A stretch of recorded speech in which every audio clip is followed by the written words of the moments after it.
Hello, hello. Happy Tuesday.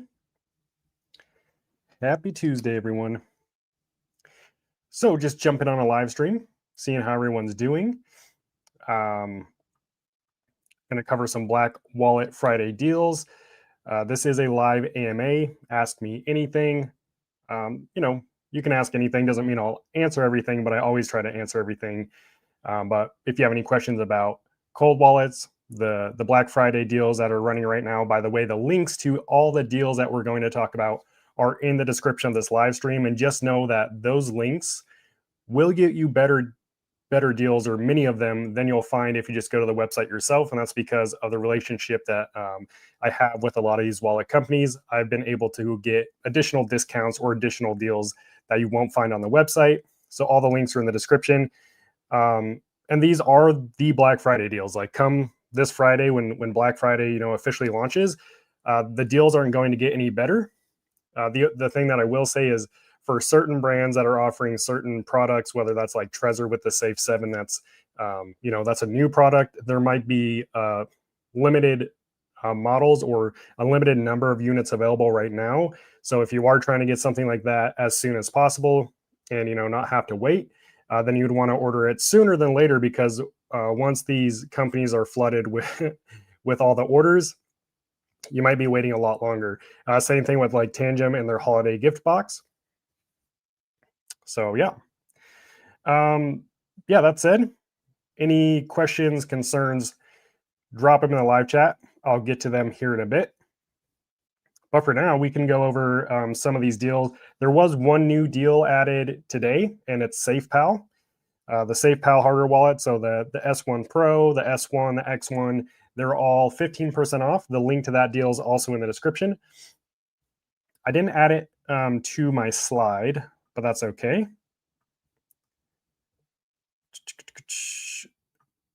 Let's see here.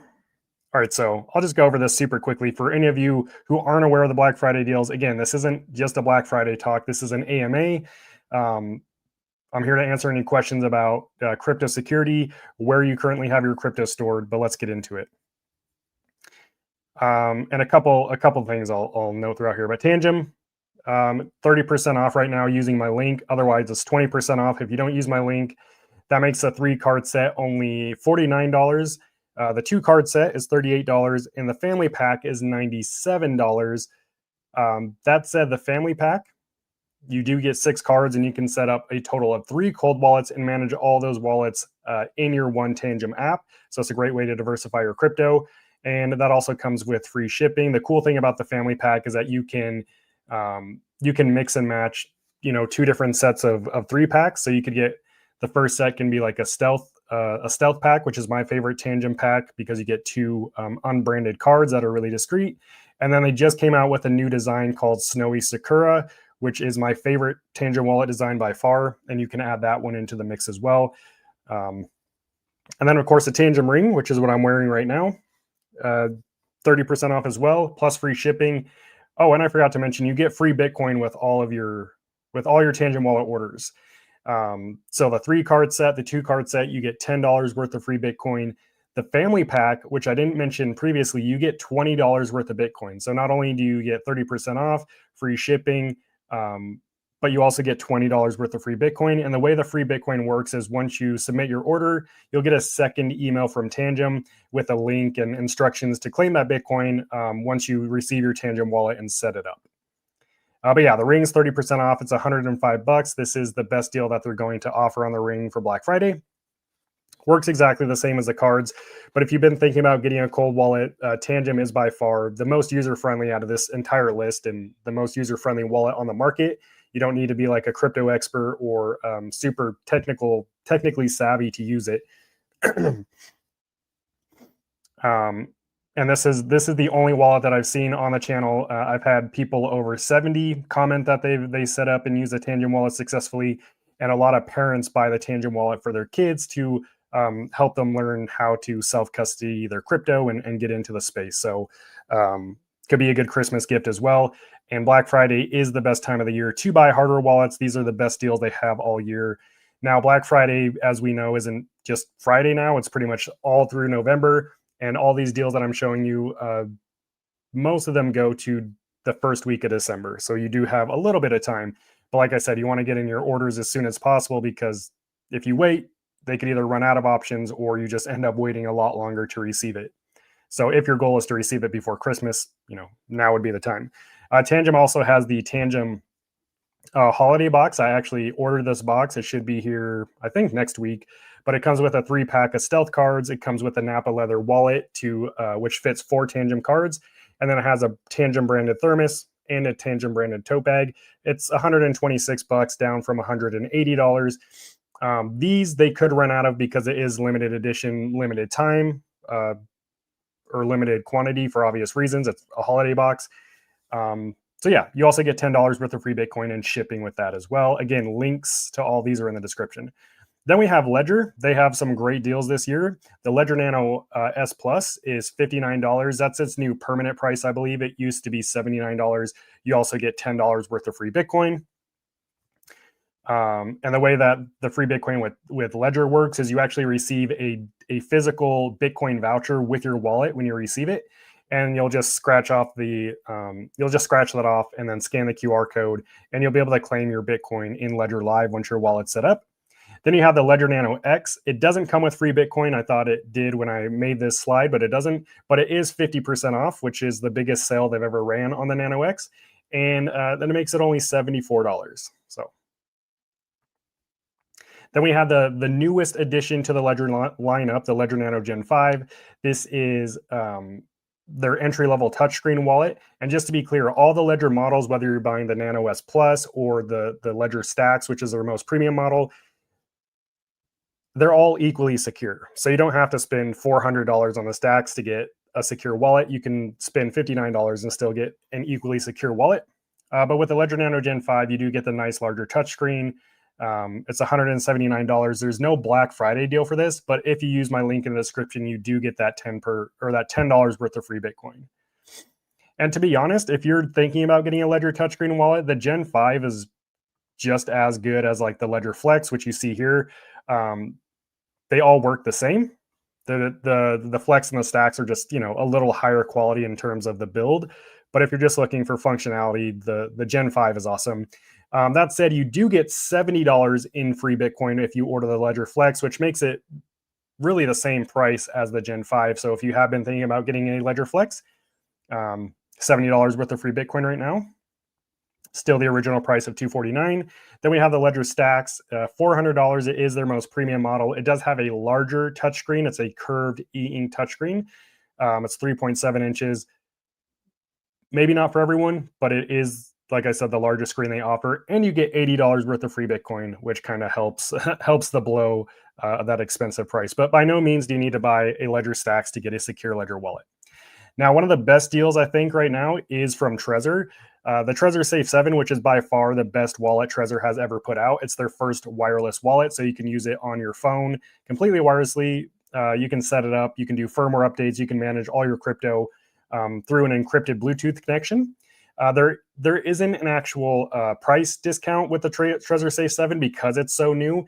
And like I said, if you are thinking about getting the Safe 7, it's better to order sooner than later because there's already a lot of orders that were put in. So they are getting a little backed up. Like the Obsidian Green one doesn't even ship till December 5th. So if you want to get in on the first batch, you would want to order ASAP. That said, $249, but you get a free wireless charger. That won't always be included. That's just something they're offering using my link in the description.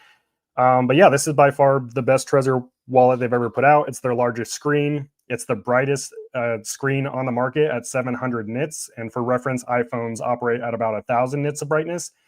So yeah, great wallet. But if you're looking to get into a Trezor wallet, but you don't want to spend the $250, you can get, let me make this like this. You can get the Trezor Safe 3, which is only $49, is 40% off, or the Trezor Safe 7 for the Trezor Safe 5 for 40% off. So it depends if you want a button wallet or a touchscreen wallet. Both are 40% off, huge discounts, and they're both still just as secure. They are wired They don't have a battery. They do require a USB-C connection to your computer to use them. So not as convenient as a Safe 7, but still a secure wallet. Then we have the Arrow wallet. If you are into airgap wallets, this is a newer wallet that recently hit the market. It is 100%. It's waterproof. It's dustproof. My favorite feature I would say about the Arrow wallet is that you can manage 10 separate seed phrases. So you can actually, it's basically like having 10 wallets in one. You can set up and manage 10 different seed phrases that are all secured by their own PIN or password, depending on which one you choose. This also comes with 3 PIN protected recovery cards, kind of like Ledger's security key. So if you want like a convenient option for backing up your seed phrase, in addition to writing it down, Arrow Wallet comes with 3 cards that are, again, PIN protected. They use a secure element chip. So this is my favorite airgap wallet on the market right now. The coin support lacks a little bit because it is a newer wallet, but they should catch up eventually. That's just kind of the growing pains of new wallet brands. But yeah, it's 30% off using my link, and you'll notice when you go to the website, it says $180, but once you get to the checkout page, give it like 5 seconds and it will add the additional discount from our channel here, and it'll be $163, I believe. If you're looking for a Bitcoin-only wallet, I'm personally not a fan of Bitcoin-only wallets, but I know some people are. The Blockstream Jade and Jade Plus are both Bitcoin-only wallets. They can be used as a 100% air-gapped wallet, or you could use it as a connected wallet using USB-C or Bluetooth. But they're both 100% open source. And they're both 21% off. So you can get the Blockstream Jade, the OG, for $62, or you can get the brand new one, the Jade Plus, for $133. And the Jade Plus just has a larger screen. It's a little bit easier to see. So that's what I'd say there. Then you have the Ryder One. This is like Tangum, but with a screen. So it is, I would say it's right on par in terms of user friendliness with Tangum. It's really easy to set up and use. All you need to use it is just your phone and the Ryder One wallet.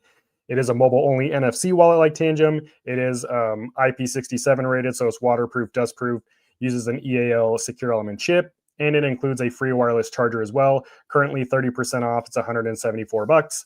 It also comes with a recovery tag to back up your keys. My only downside to this wallet is that it doesn't have a lot of coin support, again, because it's such a new wallet. But the cool thing about coin support is those are all updated through simple firmware updates. So yeah. Then we have the Keystone 3 Pro. So you don't get the free case anymore. That was just for their pre-Black Friday deal. But you do get 20% off the entire website. That includes their metal seed phrase plate. But yeah, Keystone 3 Pro, it's a popular air-gapped hardware wallet. It has 3 secure element chips, allows you to manage and store 3 separate secure seed phrases, has a biometric fingerprint scanner, and it is waterproof as well. So yeah. And then let's see, this is for Amazon's Black Friday deal. They have a bunch of metal seed phrase plates right now on Amazon that I recommend. They're anywhere from 10 to 30% off. But obviously, if you're storing your crypto, if you're in crypto for the long term, like more than a few months, you should not be storing your seed phrase on a piece of paper. You need to get a metal seed phrase plate. And right now on Amazon, 10 to 30% off. The link in the description, I filtered Amazon by the metal seed phrase plates that I found that were on sale for Black Friday. So you could take a look at those. And then, like I said, there isn't one that I have listed here. It's SafePal. The link's in the description, but the slide's not here. That's 15% off the entire website for SafePal. So yeah, I mean, I'm happy to answer any questions. Drop them in the chat. I just wanted to go over that very quickly because as much as I've been talking about Black Friday for the past week, there's still people that have no idea these sales are going on, which kind of blows my mind, but it is what it is. Walter says, hi, Cyber, my Tangent Wallet card just arrived. Thank you. Awesome. Walter, which ones did you get? Did you get like the family pack, the 2-pack? Did you get the Tangent ring maybe? I'd be curious to know which one you got. But Tangent hasn't even talked about this, but the new design that they came out with is, I can't get over it. It's so sick. I got to show you this. Let's see here. Yeah, check out this new design. The snowy Sakura. It's the one with the tree on it here. I could probably make it a little larger. Yeah, this is, I don't know. I think it's just the season, it's getting in, it's cold weather where I am. Uh, it'll probably start snowing by, December. So I think just the time of the year and the season, I think this card is so awesome. I already picked up a holiday box, but I think I'm gonna have to pick up a snowy Sakura as well, just because, I mean, I may as well. It's the best time to get it, and I get $10 worth of free Bitcoin, so that's cool. But yeah, and like I said, the family pack is cool because you get to choose your sets. So you can't mix and match the limited edition ones, but you can mix and match. Like, you can choose between the classic black or the stealth. The stealth Tangent wallet's still my favorite option, just because at the end of the day, like, having a cold wallet is really all about security. And I think having a discrete wallet is a good way to be secure, especially if you carry it around with you. But since this comes with 6 cards, which again allows you to set up and manage 3 different cold wallets in your Tangum app, or if you have, children or a significant other who you also want to have their own cold wallet, you could give them 2 cards out of this set, and they can set up their own wallet. And I want to be very clear. Like, I've seen a lot of comments from people say you can't set up 3 cold wallets with the family pack because all the cards are linked. They're not linked until you set them up. It doesn't matter. If all of us on this live stream got together, bought, a bunch of different Tangum cards, and then we gathered in this room here and we mixed them all together, and then we each got 2 cards and went to set them up, it'll still work because they're not linked until you set up the cards. So you can set up 3 separate cold wallets using a family pack because Tangum only requires 2 cards to set up one wallet. And you can manage an unlimited number of wallets in the Tangum app. And the way to do that's really easy. You set up the first wallet, which, if you set up a Tangum wallet before, it only takes a couple minutes. But after you set it up, you just go back into the settings in the Tangum app, and then you tap the button. It'll pop up first thing. It says add new wallet. Then you just go through the setup process again, and that's how you add multiple wallets to your Tangum app. Then to switch between your wallets in the app, you just swipe, which I can't show you because my phone just died. But one of my phones died. But you just swipe on your portfolio left and right, and that's how you switch between wallets. So it's the most convenient option for diversifying your crypto. But yeah, the Snowy Sakura design is so sick. I'll probably leave it at, I kind of like this. No, I kind of like this. Okay. But yeah, I mean, again, this is an AMA. Ask me anything. Just drop it in the chat. Got a question. Your link for the Nano S Plus includes $10 of Bitcoin in the orange version, also same as the Gen 5. Your link for the Nano S Plus includes a $10 Bitcoin in the. So for a lot of the deals on Ledger's website, it only applies to certain colors, and it tells you on the website if you go for most of the colors, with the exception of the Nano X, the Ledger Nano X, all of them, the deals only apply to the standard, like, silver Ledger wallet. So it tells you on the website though, and the Gen 5 is only available in one color. So Crypto Potato says the Trezor Safe 3 is one of the best overall devices for the price and reputation. Hopefully it will be supported for a few more years. Yeah, I agree. I think the Safe 3 and the Safe 5 are killer deals right now, 40% off. I will say, like, out of all the Trezor interviews that I watched recently with the Trezor Safe 7, so the Trezor Safe 7, they were working on that for several years. And they did confirm they are coming out with more options similar to the Trezor Safe 7. So my guess is they will have a lineup of new wallets that's more probably wireless based. So they'll use the same encrypted Bluetooth that the Safe 7 has. But that doesn't mean that they won't still support the Safe 3 and the Safe 5. I don't see why they wouldn't. They're just, they're moving more wirelessly because that's what the market wants. Not everyone wants to have to plug in their wallet to a computer to use it. So what most wallet brands are doing now is they're giving the user the option. Do you want to use it with Bluetooth? Cool, there's some Bluetooth. Do you want to use it connected, with a USB-C cable? Cool, here's a cable as well. The cool thing about, like, the Safe 7, or really any wallet that offers Bluetooth like Ledger, you can disable it in the settings if you don't want it on and you don't want to use it, so it's not really a concern. Nothing on Cold Card. I don't know, honestly. Cold Card is, I own a Cold Card. It's not really a wallet that I use or necessarily recommend. And I honestly forgot about them. Like, it's just not. I was thinking Cool Wallet. Cold Card. Sorry, I was completely thinking of the Cool Wallet brand, not Cold Card. Yeah, Cold Card does have they have a sale going on.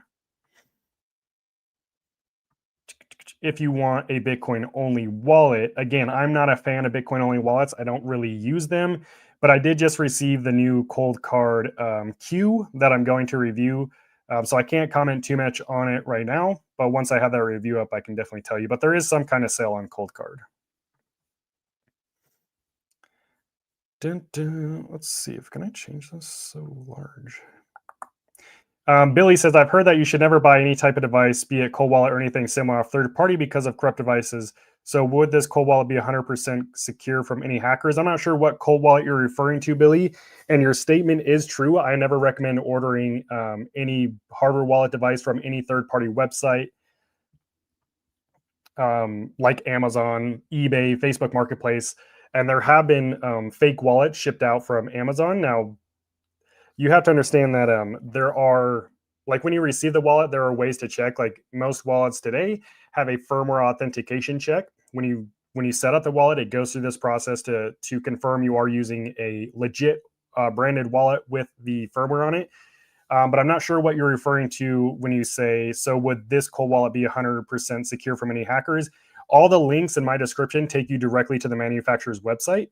The Amazon link that's in the description is only for metal seed phrase plates. That's not a hardware wallet. It's a piece of metal. So you can't order a fake piece of metal. So yeah, all the links in the description where all these deals can be found and where you'll find the best deals take you directly to the manufacturer's website. I never link to any third-party websites for hardware wallets. It's not something that I do, and I don't do it myself, like personally, so it's not something I'd recommend anyone else do. Again, all the cold wallet devices are linked directly to the manufacturer's website. The seed phrase device, it doesn't matter. It's a piece of metal. It doesn't matter where you order that. You could get that on Facebook Marketplace. You put your seed phrase into the metal once you receive it. They don't do it for you.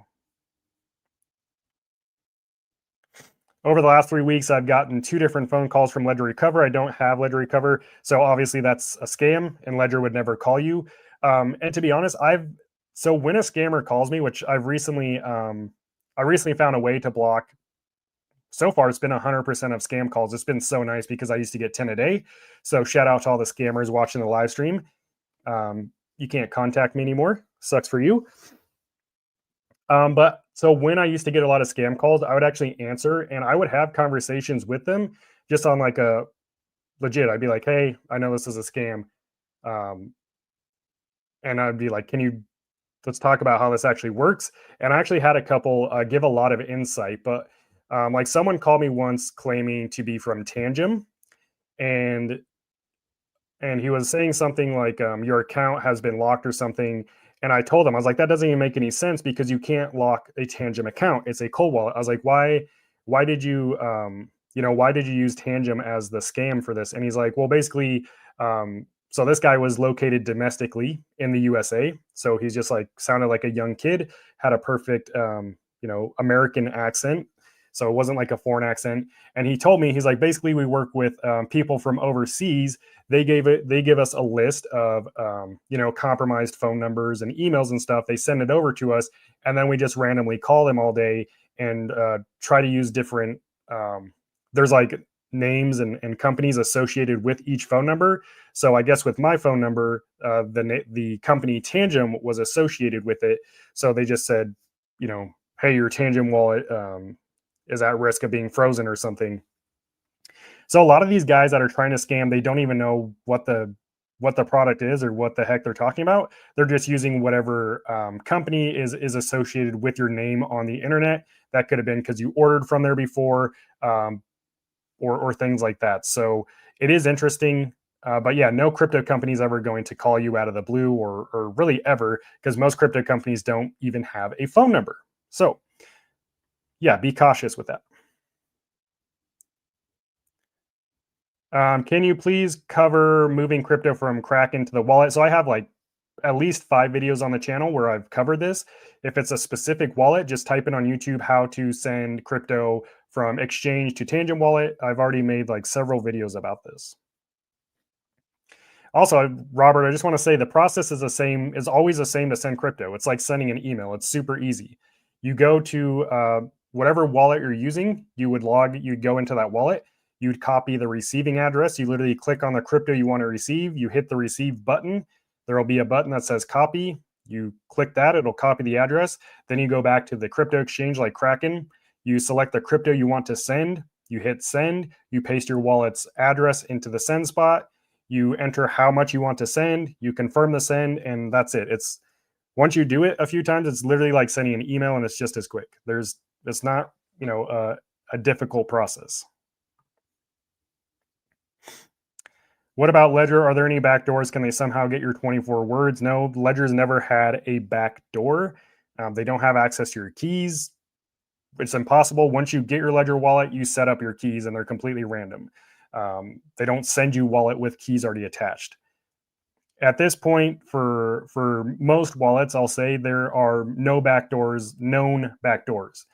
The only exception would be like companies that are 100% closed source, like Decent and Arculus. We would never know if those companies actually have a backdoor because all of their code is kept completely private to the company. So if they had access to your keys, you wouldn't know it because no one can view how their products are made. Whereas like Ledger is 95% open source, Trezor is 100% open source, Tangum's firmware is closed source, but the app is 100% open source. One Key is open source. I think SafePal is open source. Keystone is open source. So yeah, Ledger is good to go. What if you buy through Amazon, but Ledgers themselves were the sellers? Again, I mean, technically, you're more than likely you're going to be okay, but there a couple things. There have been fake Ledger wallets sent out from Amazon. Was it from the official Ledger Amazon store? No. And like I said, when you receive the wallet, any wallet, Tangum, Ledger, Trezor, One Key, they all take you through a firmware authentication or an authenticity check that verifies the wallet is 100% authentic. But my thing is, yes, that is a thing, but why risk it in the first place? Like, what if you were to receive a fake wallet and it was set up already, like with a seed phrase, or it were compromised? One, you might not know it and you might get screwed and lose your crypto. Or two, you might realize, oh, this wallet is not legit. And then you have to start the return process. Like, you're just creating more work for yourself, more time wasted. Also, Amazon doesn't offer the best deals on these wallets. Like, if you go and look up Tangum on Amazon right now, yes, the Black Friday deals are applied, but guess what? You don't get the free Bitcoin. Same with Ledger, you're not getting the free Bitcoin. So in my opinion, ordering third party is just an overall, it's a net negative. It's not something, there's no benefit to doing it. Maybe you get your wallet a little sooner, but to me, that's not worth risking, spending more time dealing with like a fake wallet later on or getting a worse price on it. So that's just kind of how I view it. I'll never buy a wallet from a third-party website. I don't care if it's from an authentic reseller or anything like that. I'm just all about limiting risk in simple ways, and that's an extremely simple way to limit the risk. Just order direct from the manufacturer. Nate says, great job on your videos. Much appreciated. Very informative. Thank you. Thank you, Nate. Tony says, thanks for the content. I have owned Engrave Cold Wallet, which has been amazing. Nice. Yeah, Engrave, one of the most expensive wallets on the market, one of the only wallets with an EAL7 operating system, not secure chip. It has an EAL5 secure chip, but an EAL7 operating system, made in Belgium, which is pretty cool. The one thing I will say about like expensive wallets like Engrave, they're secure, obviously, but for anyone who's like just getting into cold wallets, you don't need to spend $420 on a cold wallet to get a secure one, right? It's kind of like you don't need to buy the most expensive iPhone to get a phone that works. Like, you can buy the iPhone Air, like the cheapest model, or even an older model, and it's still going to do basically all the same things. It's kind of the same for cold wallets. All cold wallets do the same thing. They generate and store your keys in a secure offline environment, and you use it to sign crypto transactions. At the end of the day, that's what all cold wallets do. So yeah, I just wanted to point that out. Engrave is a solid wallet. Do you need to buy a $420 wallet to secure your crypto? Absolutely not. If you like Engrave, if you like the form factor, if you like the EAL7 operating system, if you like their entropy method and their airgap technology, and you have the means to get one, then yeah, why not get one, right? So I just want to say that.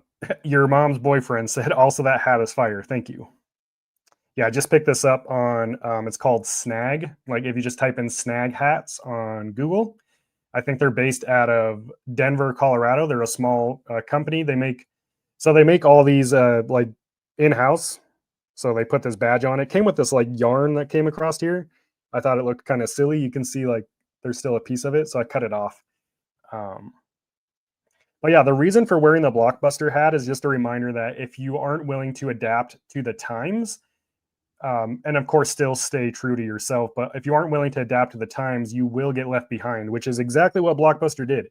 So it's just a reminder to be open-minded and be willing to adapt. So Jason says, don't know if you would know, but how did Satoshi keep his Bitcoin safe prior to cold storage wallets? Just a piece of paper. So they didn't even have seed phrases back then. It was just like a long key. So he probably just, had a piece of paper and kept it offline that way, I would assume. Very cool. Yes. Yeah. It's a bigger hat, but usually I like the hats that are more kind of like this, and I did curve it a little bit because it used to be super flat. And then it has this I like the material that it's made of. It's like corduroy, or I don't know what it is, something.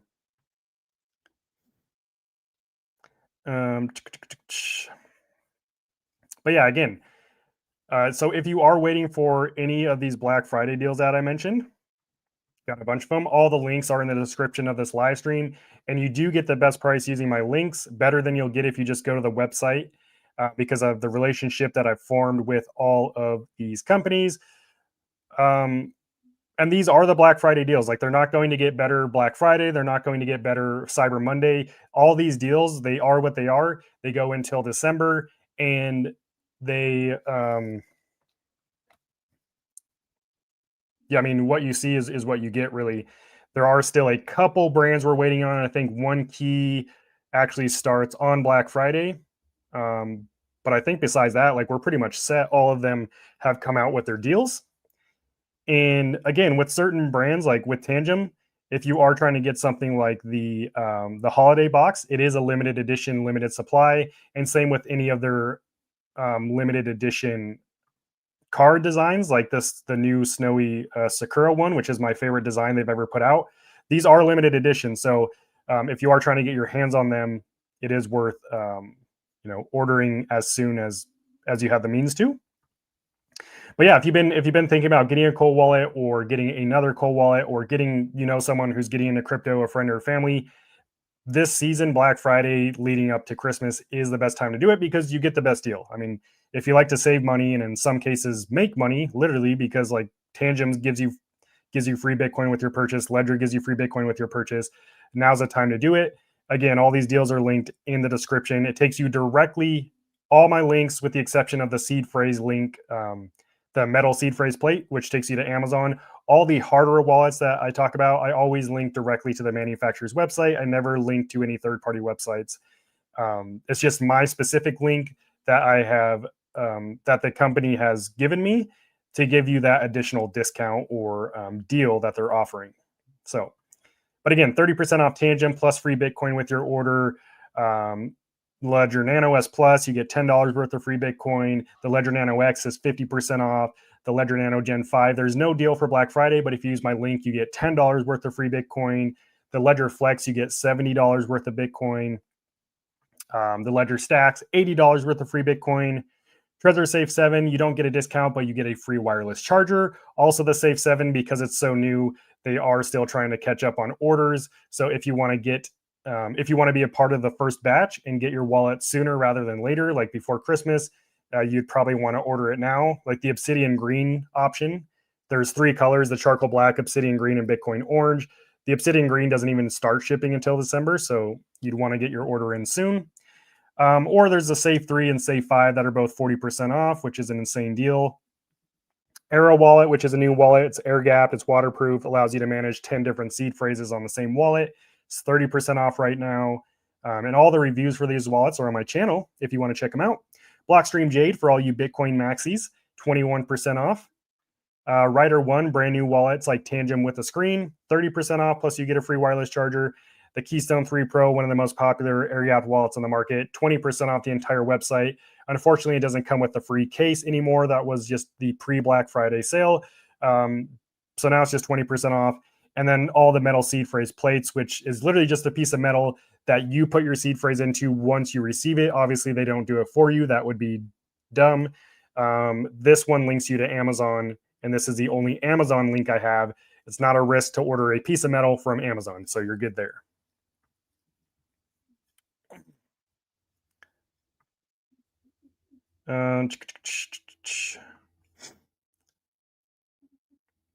When your hat fits weird on your head, that's actually the style. Yeah, exactly. It would be the style if I put my ears out, right?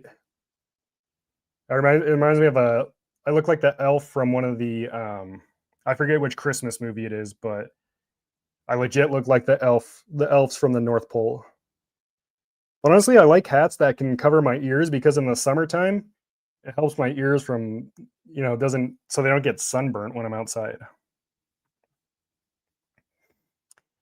Gary says he sent Gala V1 from Coinbase to Gemini and it asked what network to use. Ethereum was highlighted, so I used it. I never received it on Gemini. Any device, Coinbase delisted Gala, so I can't sell it. So you just need to make sure if you're sending it to Gemini, you need to make sure that when you go to receive it on Gemini, that you're receiving it on the Ethereum network. Just because you're sending it from Coinbase on Ethereum doesn't mean you copy the right receiving address. So yeah, you would need to, 1, does Gemini even support Gala V1? Is that a token they support? 2, what network do they support it on? That's what you need to find out. The Real Borat says, what do you think about Decent Biometric Wallet? I kind of already went over this. This is one of the only wallets I don't recommend getting. A lot of YouTubers recommend it because I think Decent pays them money for literally publishing a video, not even for like the affiliate sales, which is how I make a lot of money on this channel. But they literally just pay people to like put out a video. That's why you see so many people talk about it. But it's 100% closed source. If there were any backdoors, or if the Decent company itself was a rogue company or a bad company, we wouldn't know because everything is kept private to the company. And it's not that like unreasonable to believe that a cold wallet company could be a rogue company. There have been several dozens of crypto exchanges in the past that were ran by terrible people, and they were basically a scam from the get-go. And they survived for years, they were successful, and eventually they just leave everyone high and dry. I'm not saying that's the case with Decent. I'm saying it is possible because the code is 100% closed source. I have a Decent wallet. I don't use it. It's a good desk weight, not a wallet that I use or would recommend to anyone for that reason. Jason says, when people keep saying to keep their your crypto secured on a Web3 wallet, saying that keeping it in cold storage isn't as secure as Web3, what are your thoughts about keeping your crypto the safest? Jason, that's a scam. Web3 is a scam. Anyone who's telling you to get your crypto on Web3, that doesn't even make any sense. Web3 technically doesn't exist. A lot of people use it in marketing, but Web3 is really blockchain technology. All of crypto already lives on the blockchain. You don't need to get your crypto onto the blockchain. You don't have crypto if it's not on the blockchain. Crypto doesn't exist without the blockchain. So all those videos you see of people saying, stop using cold wallets, use a Web3 wallet, and then they just make you download some hot wallet, they're trying to scam you. That's what that is. Currently, a cold wallet is the most secure solution for securing your crypto. You have to understand that all of crypto, again, lives on the blockchain. Crypto doesn't live in wallets. Crypto doesn't live on Web3. Crypto doesn't live on exchanges. Crypto only lives on the blockchain network, which is a decentralized digital public ledger. And what you're securing. When people say secure your crypto, the way you do that is you secure the keys that are used to access and manage your crypto. So your seed phrase and your private keys. That's why the most secure way to secure your crypto is to store those keys offline in a hack-proof environment, which is a cold wallet or a hardware wallet. So the whole Web3 thing is a scam. Tony says, my Coinbase experience has been a nightmare. Which exchange in San Antonio, Texas would you recommend? Yeah, I mean, Coinbase is absolute trash. I used them for years until they froze my funds for no reason. And they also locked my friend's account for over a year. That said, before I say, you know, any recommendations, all exchanges will do some kind of level of this for anti-money laundering reasons. KYC and things. They have to hold your crypto for at least for your initial purchase for a set amount of time. And that's the reason you should never keep your crypto on exchanges, because you don't actually own that crypto. You don't hold the keys to that crypto. You don't, you can't manage it. Like the crypto that you see in your Coinbase portfolio or your Gemini portfolio, that's not even like, you're not actually even viewing crypto. That is a user interface that the company has designed and is showing you what you're basically allocated from their crypto wallet, because they own the keys to their wallets. So it's not even like real money or real crypto technically. So yeah, you want to get your crypto off exchanges as soon as possible for a lot of reasons. They're also, you know, heavily targeted by hackers. But yeah, Coinbase is pretty trash though. They also have really high fees. I use Kraken. I haven't had any major issues with Kraken. The one issue I had was something that I did that caused the issue. I basically had linked 2 bank accounts to 2 different Kraken accounts. I have a business account and a personal account, and I had the same bank account linked, and that caused it raised a red flag. So I basically had to provide some details when I was trying to do a withdrawal to prove that, you know, I owned both the accounts, and then it was done pretty quickly. The response time for that scenario was really quick. Like that all occurred in a matter of like an hour or two and was solved. Then they also wanted to do a checkup on my, like a year later, my sources for income. They wanted me to prove my sources, which is pretty standard. That took longer to do. That took like a week and a half to get done, which was kind of annoying. Now, I was still able to like move my crypto around and stuff. I just didn't want to because I didn't want to take the risk. But again, this is the case with any crypto exchange that you're going to use. But in my experience, Kraken has been much, much better, more responsive than Coinbase. Gary says he ordered these Stars and Stripes Tangum. Super cool. And he used my promo code. Awesome. Well, I hope you got a good deal on that. I don't know if you got the Black Friday deal that's going on, but I'm sure you got at least 10% off. So super cool. Leave some chicks for the rest of us. Well, you know what? There are plenty of chicks to go around because I am happily married, but you know, it's an ocean out there. So what are your thoughts on Kraken? Again, I just kind of went over Kraken. That's what I use. Not a bad idea to have multiple accounts on multiple crypto exchanges, though, in case something does happen on, you know, some crypto exchanges will experience downtime. A lot of them will do scheduled updates where you can't do anything on the website because it'll be down. So it's not a bad idea to have multiple accounts on different crypto exchanges. Ecliptic Sir, what's going on? Thanks for joining the live stream. Jason says, thanks for reassuring my thinking. Absolutely. Neil says, patiently waiting for Tangum Pay. Yeah, I mean, I think a lot of people are. Tangum Pay is already out. Like, people are already using it. It's just the rollout is a little slow. And for the initial rollout, like once the initial rollout's complete, it's only in the US and Europe, I think, and maybe the UK. I don't quite remember, but it is rolling out currently.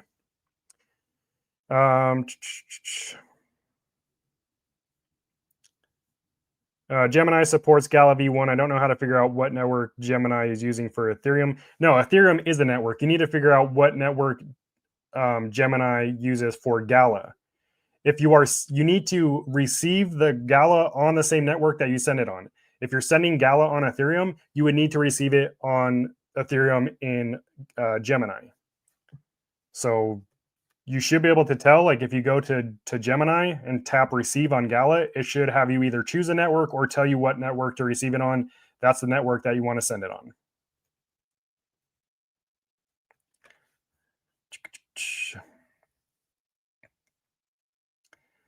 But that said,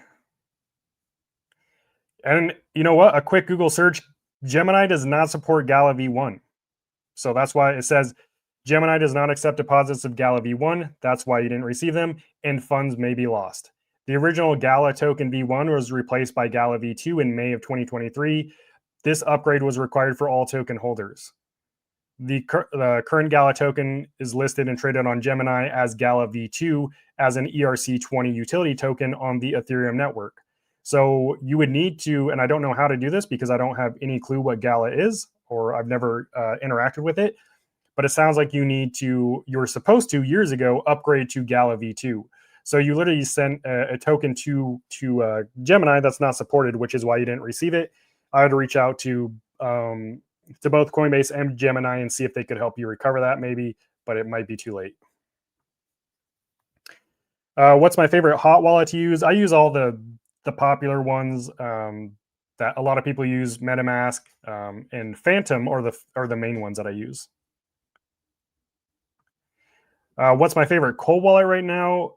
I mean, the cold wallet that I use the most is Tangum because of how convenient it is. But my favorite like new wallet that was released is the Trezor Safe 7. I think the engineering or just the product design is killer. I think for their first wireless wallet, they absolutely crushed it. But those are my two. My comment disappeared. Definitely didn't disappear. I mean, I just had your comment up previously, so I mean, they're all still there. How about Uphold platform? I'm not sure what you want to know about Uphold. It's like any other exchange. It's a centralized exchange. You don't actually own your crypto. They control the crypto, not a place to hold your crypto.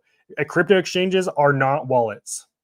You don't keep your crypto on crypto exchanges. They are for trading crypto, buying, selling, swapping. That's it. It's an exchange. It's not a vault or a secure storage solution. What wallet is the best to hold Bitcoin? I would say something like Trezor is great. They even have a Bitcoin only version if that's truly all you want to hold. But yeah, I'd say Trezor, Ledger, really any wallet that supports Bitcoin is fine. I mean, they're all going to secure your Bitcoin. At the end of the day, they all do the same thing.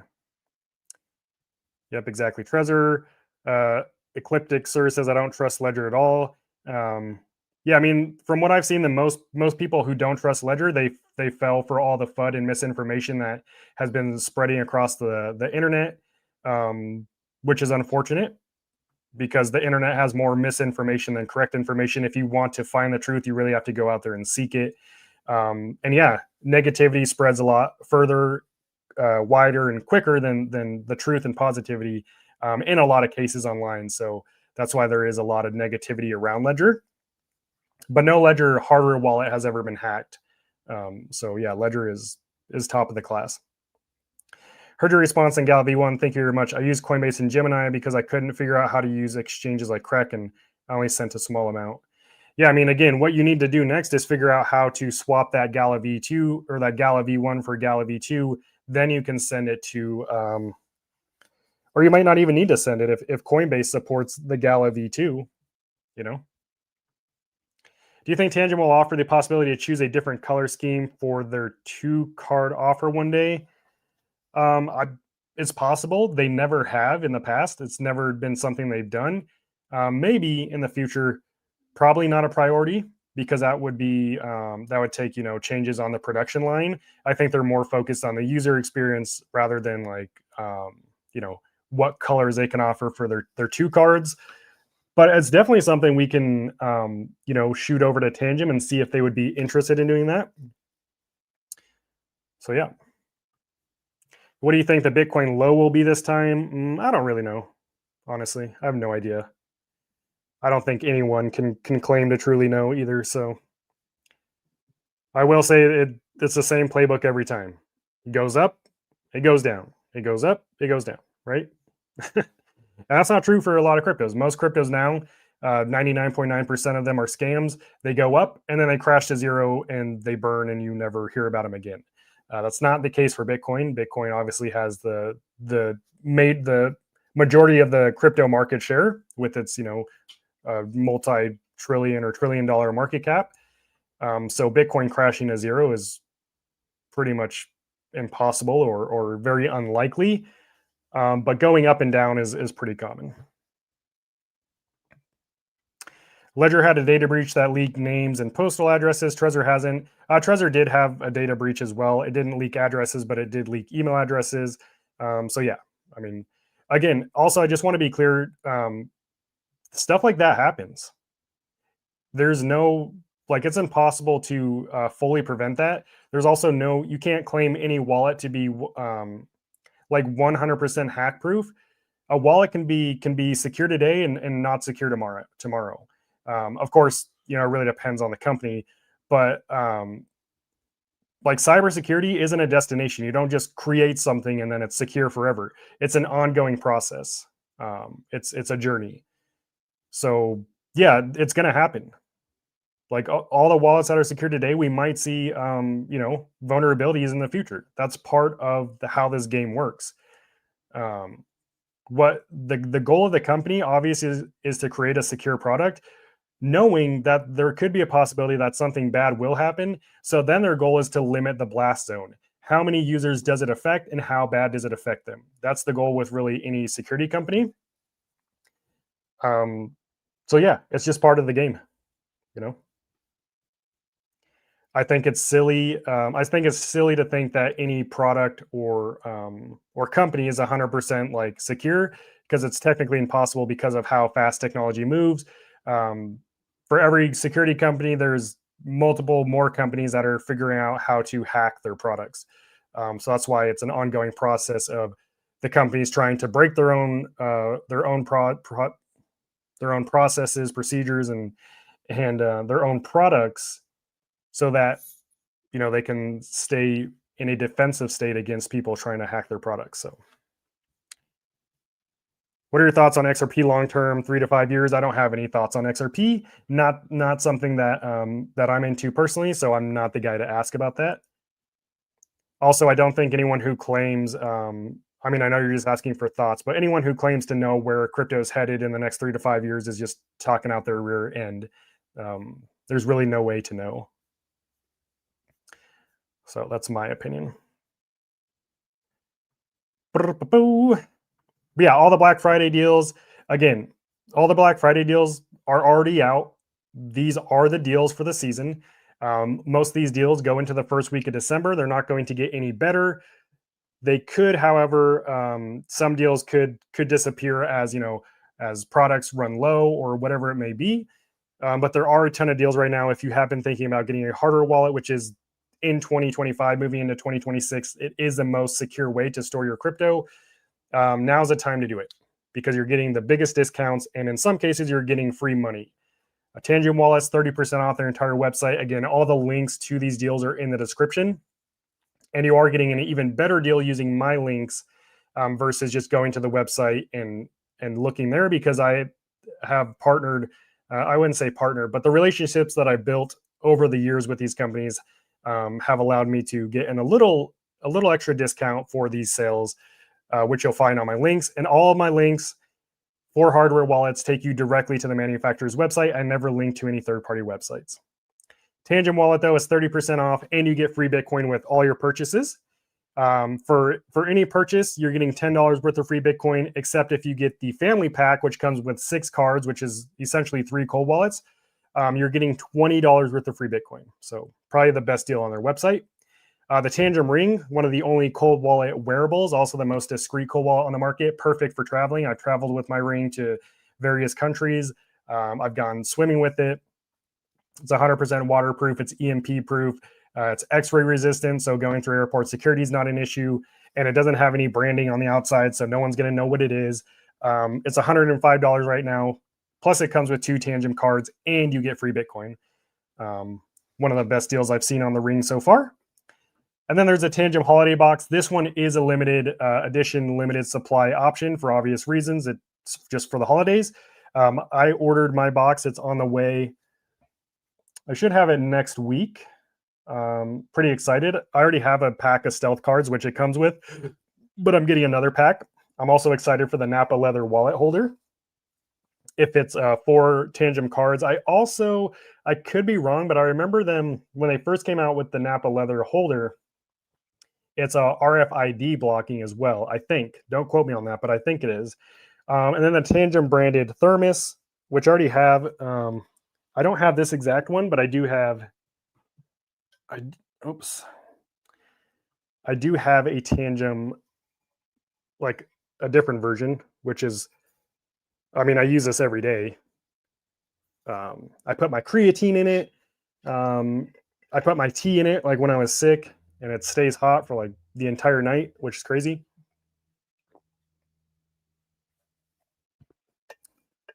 But yeah, it comes with that. And what else does it come with? And then it comes with the Tangum branded tote bag as well. Pretty cool. Then you have the Ledger Nano S Plus or Ledger's deal. So Ledger usually doesn't do discounts. They usually just give you free Bitcoin, which is cool because Bitcoin is down right now. So assuming you're holding Bitcoin for the long term, you could potentially double or triple your Bitcoin, just essentially pay for the wallet itself in the future, depending how long you hold. But the Ledger Nano S Plus, which is Ledger's entry-level wallet, you get $10 worth of free Bitcoin. The wallet itself is only $59, so essentially you're only paying $49 for that. Ledger Nano X, on the other hand, is heavily discounted. It's 50% off. Usually $149. It's only $74. You don't get free Bitcoin with this one, but you do get that 50% off. Then you have the Ledger Nano Gen 5. This is Ledger's brand new wallet, their newest Nano version. It's also their entry-level touchscreen wallet. No Black Friday deal on this. It's the original price of $179. However, my link gets you $10 worth of free Bitcoin, so you still get a little bonus there. Just to be clear, like I've said before, all the Ledger wallets are the same level of security, whether you're getting the Ledger Nano S Plus or the Ledger Stacks. You're not sacrificing security if you get one of the more affordable options. Then you have the Ledger Flex. I'd say this is my favorite Ledger wallet, just with the build quality, but all the Ledger touchscreens work exactly the same. But right now you can basically get the Ledger Flex for the price of the Gen 5 because you get $70 worth of free Bitcoin. And the way the Ledger Bitcoin works is you receive a physical voucher with your wallet. So when you unbox it, there will be a voucher in there. You scratch off the little scratchy thing, scan the QR code, and then there will be instructions to claim it in Ledger Live, and it will be deposited directly to your wallet once you set it up. And then the Ledger Stacks, which is their largest touchscreen wallet, $399, but you get $80 worth of free Bitcoin. But to be honest, like all the Ledger wallets, all the Ledger touchscreen wallets, they really do work the same. Like there aren't too many differences between the Ledger. Let me go full screen here. Like the Ledger Stacks, right? The Ledger Nano or the Ledger Flex and the Ledger Gen 5. You could see they're all pretty similar. They all have an e-ink touchscreen. They all really work the same. The main thing with the Ledger Stacks is it has wireless charging. And then it has the curved plastic e-ink touchscreen. So, there's a screen on the side of it. Kind of what it looks like turned on. But I don't think you don't need to spend $400 to get a good Ledger touchscreen. And then you have the Ledger Flex. This has like the aluminum. This is a Solana version. And then also you can stack the Ledger Flexes, which again, I honestly don't think anyone cares about because most people aren't going to order multiple Ledger Flexes, but you can stack them. This is magnetic. And then you have like the Gen 5, which is just a cheaper version of the Ledger Flex, in my opinion. It's just a plastic shell versus the metal, but you also save, over $100. So just want to point that out.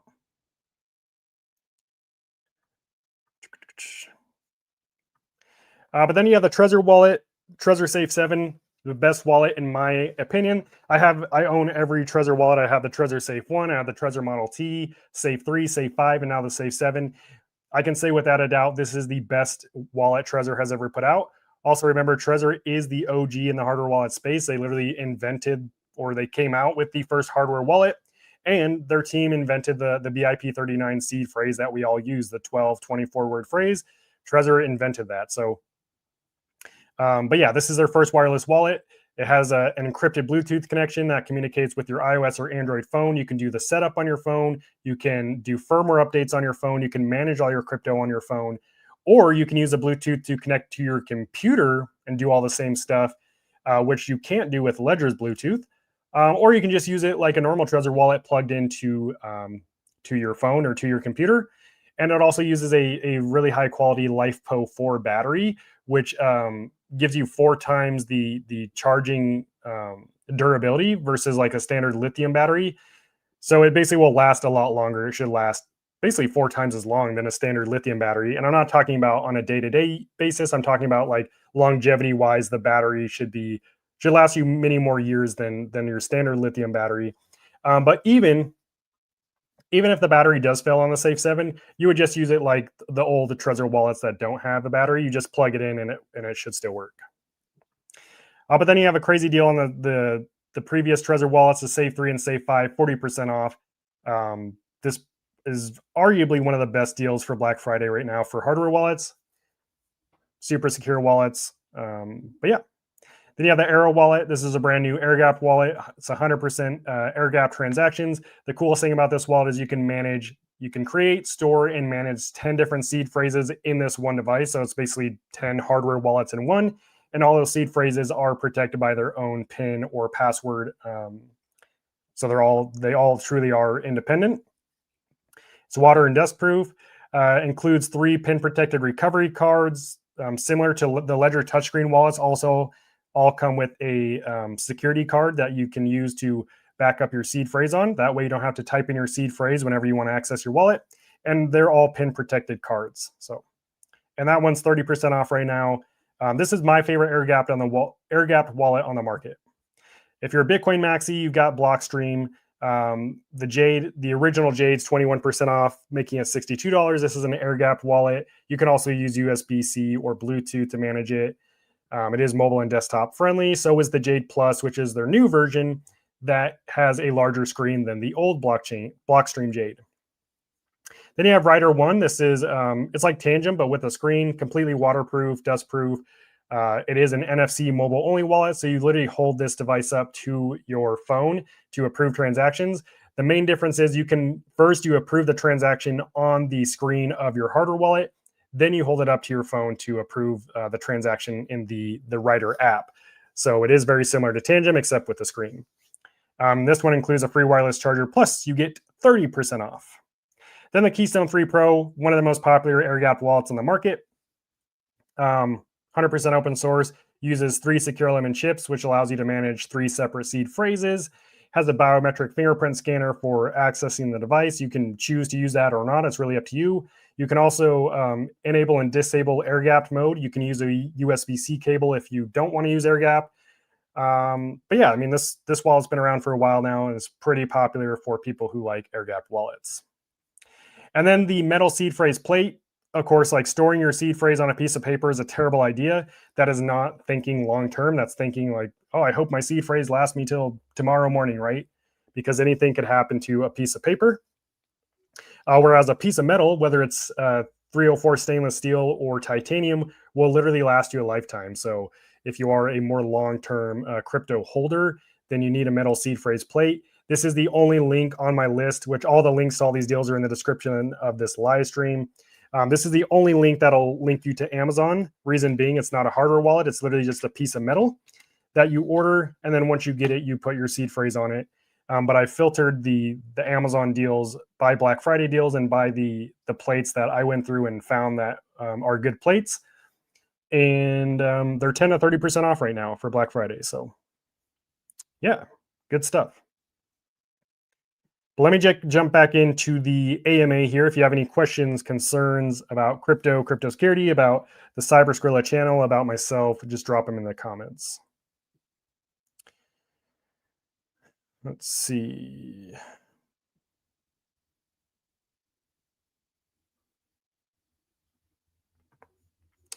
Cactus Pete says, what was the name of that wireless wallet? Which one? There's a few of them. There's the Trezor Safe 7. That's like the new wireless wallet right now. Trezor Safe 7, maybe?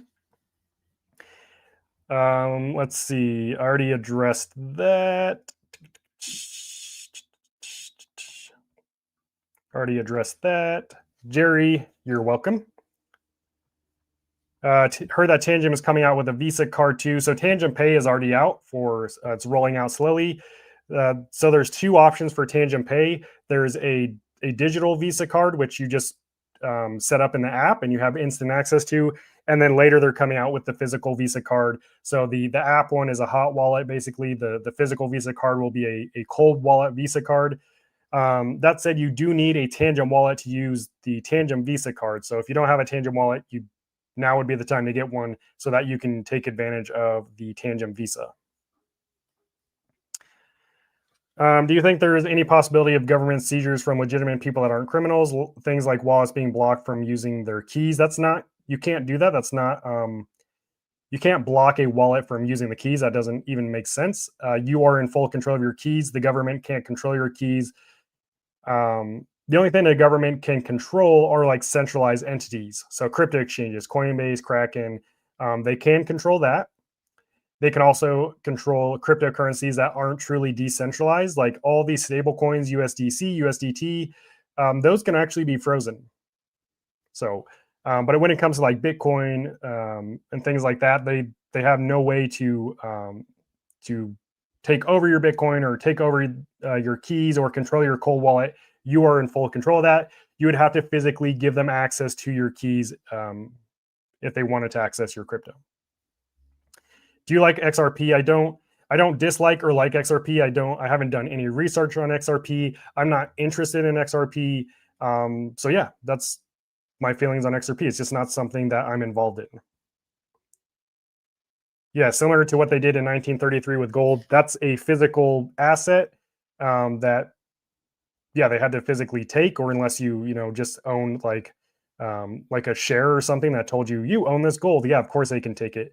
That's kind of the cool thing about crypto and kind of why Bitcoin is where it's at, is because it's decentralized. There's not a single entity that controls it, and you can essentially be your own bank by using something like a cold wallet and owning your keys. Jerry says that one looks cool. Not sure which one you're referring to, just because I am a little behind on the chat.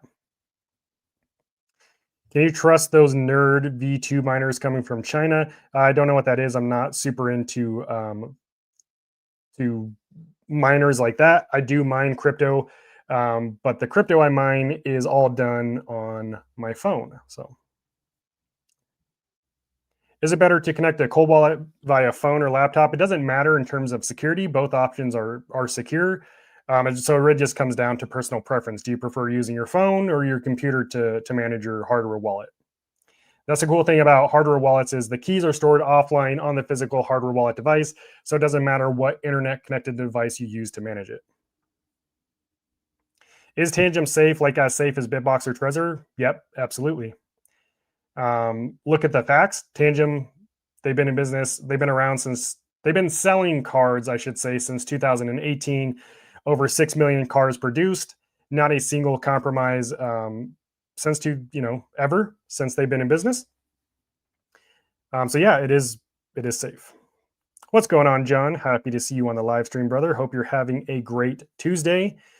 And for all of you who partake in Thanksgiving, I do hope everyone has a blessed Thanksgiving and is enjoys time with their family and is well fed. It is a fun time of the year, just getting together with family and seeing everyone. So, but yeah, I don't. The reason I say that is because I see John on like every live stream. I guess you're starting to feel like family, John, because I see you so much now. Let's see. The only question I have is about doing firmware updates on the Ledger Nano X. What's your question? Can they control your ability to on-ramp? Yes. To on-ramp, you have to use a centralized exchange. Yes, they can control that. Is EliPal a good wallet? No. I shouldn't say it's not a good wallet. EliPal is not a wallet that I use anymore. I own all the EliPal wallets. I used to use EliPal. It's not a brand that I recommend anymore. So since I don't use it, I wouldn't recommend it to anyone who watches my videos either. What cold wallets have never been hacked? Virtually no cold wallets are ever hacked. There's only been a few cases of cold wallets being hacked, and they've all been physical hacks. So the hacker had physical access to the device. So the Trezor model, I believe it was the Model 1, was physically hacked. Basically, this guy lost his key, and he had a bunch of Bitcoin stored on it. And you can go watch this video on YouTube. He documented the entire thing. It has like 1 million views. But I think because he didn't have a PIN set up on that wallet or something, he was able to recover that. So he technically hacked it. Another wallet that has been hacked was Cold Card. Again, that was a physical hack. And maybe there was one other one. But yeah, cold wallets aren't ever hacked. Anytime you see someone lose crypto when they're using a cold wallet, it's not because it was hacked, it's user error. The number one threat statistically in crypto, and the reason why people lose crypto, is user error. It's not because the hardware wallet they're using isn't secure. It's because they don't understand how to use it properly. Unfortunately, Kareem, I don't know what this says because it doesn't translate it in the live chat like on the comments does. So I'm sorry if someone can translate that for me. Happy to address that, but I don't know what that says. You're absolutely welcome, Caesar. John says, hey, I love what you do. You truly help others to keep us safe. God bless you, brother. Thank you. Appreciate you. Let's see. Is Pax Gold the same way? Like, can Pax be frozen as well? Pax Gold is, I don't know, actually. I'm assuming so. But let's see. Yes, Pax Gold can be frozen. I think for most of the stable coins, because they're all issued by basically centralized companies, they can freeze it. So this is done in response to legal directives from regulators, law enforcement. So yeah, I mean, now for the average person, I would like to think that for the majority of people, you're not going to have your stable coin frozen ever. That would make people lose trust in that stable coin, and it basically no one would use it anymore. What it's reserved for is when crypto exchanges get hacked, or when people get hacked for large amounts of money, they can actually freeze those funds, and that's what we've seen in the past. As far as like your typical everyday user, no one's freezing your stable coin, but it is definitely something to be aware of, and just understand that stable coins, even in a cold wallet, are not they're not truly decentralized. So bro, the ledger is safe. There's a rumor they have a backdoor. That's why it's called a rumor, my friend. It's not true. Ledger has never had a backdoor. Yeah, it's just misinformation spread. Just because you read it on the internet doesn't mean it's true. I've done a lot of research, and I research all these wallets that I look into and recommend. And my research has led me to believe that there's no backdoor in Ledger. Where that came from was the Ledger Recover, which is a subscription-based service that you can choose to use or not to use. That basically allows Ledger to it splits your seed phrase into multiple encrypted shares, just double encrypts it actually, sends that seed phrase, the different shares, to multiple entities around the world. And then if you ever lose access to your seed phrase, you can recover it. But to decrypt it, you need your hardware wallet. And this is completely optional service. And to even initiate this service, it has to be approved like any crypto transaction from within your wallet. That's where the whole backdoor thing came from, and it's just simply not true. It's a flat out lie. So no. Hi, quick question. While having the Tangum app continues connected to Wi-Fi, is it really considered a cold wallet? That doesn't have anything to do with the cold wallet aspect. All cold wallets use an app. Ledger has an app. Trezor has an app. How would your wallet communicate with the blockchain, which is on the internet, if your wallet's offline? You need an app. So this is the workflow. You have the blockchain. This is where all your crypto lives. This is where all the transactions are confirmed. This is where everything happens in the crypto ecosystem. Then you have your cold wallet over here. Your cold wallet stores the keys that are used to access and manage your crypto offline. But anytime you want to transact, your cold wallet needs to communicate with the blockchain that you approve those transactions. But how does your cold wallet do that when it's offline? It needs a middleman. That middleman is the cold wallet app. So your keys are always stored offline, away from the threats of the internet. That's why it's so secure. And the transactions are signed offline. So what happens is your cold wallet app will initiate the transaction, and then it requests the unsigned transaction data from the blockchain. That transaction data is then sent to your cold wallet app, which then sends it to your cold wallet. You then confirm that transaction offline in the secure environment of your cold wallet, which then communicates the signed transaction back to the app so that it can be sent to the blockchain and confirmed on the blockchain. So the app has nothing to do really with the cold wallet aspect of your wallet. What makes a cold wallet cold, or what makes a hardware wallet cold, is the fact that your keys are stored offline on the device. The app is just a middleman. It doesn't hold the keys. It doesn't give you access to your crypto. It's simply a middleman. What cold wallet would you recommend for someone who is new to cold wallets and just needs to start securing their crypto? 100% Leonard, get a Tangum wallet.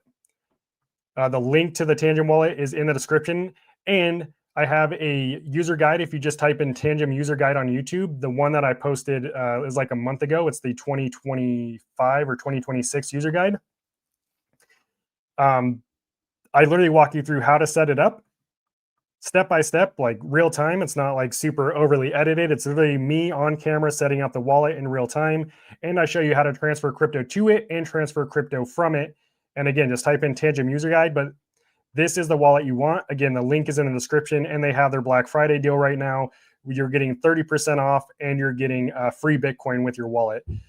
This is a wallet that I've recommended to most people on the channel who are just getting into cold wallets or who are new to crypto. And at this point, I mean, anyone who's used Tangum will agree with me. It is by far the most user-friendly on the wallet, user-friendly wallet on the market. I will say it is a mobile-only wallet, so you need an iOS, an iPhone, or an Android phone that has full NFC capabilities, which is really any phone that was created in the last like 7 or 8 years. For most cases, like any modern day popular phone will have NFC support. But again, on my channel, not only do I have a user guide, I have an entire playlist dedicated to Tangum. But yeah, for sure, without a doubt, this is the wallet that most beginners have started with and are happy starting with. But if you have any more questions about Tangum, just drop them in the chat, and I'm happy to answer them. And I'm sure even other people in the chat can help you out with any questions you have. Because at this point, I think a lot of us are pretty much Tangum like experts. I mean, a lot of us use Tangum on the channel. John, thank you with the super chat. Keep up the lives. Great work, brother. Thank you so much. That's very generous of you. I appreciate you, man. Thank you.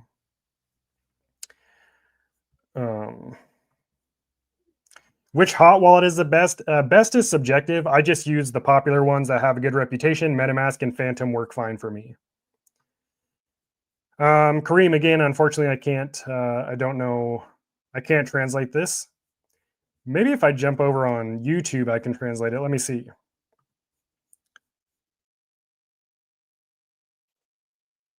I'm doing great, and I hope you're doing well also. Here, let me see if I can view some of these chats, though. It's not going to let me view my own live stream chat. Go to channel. Oh my goodness.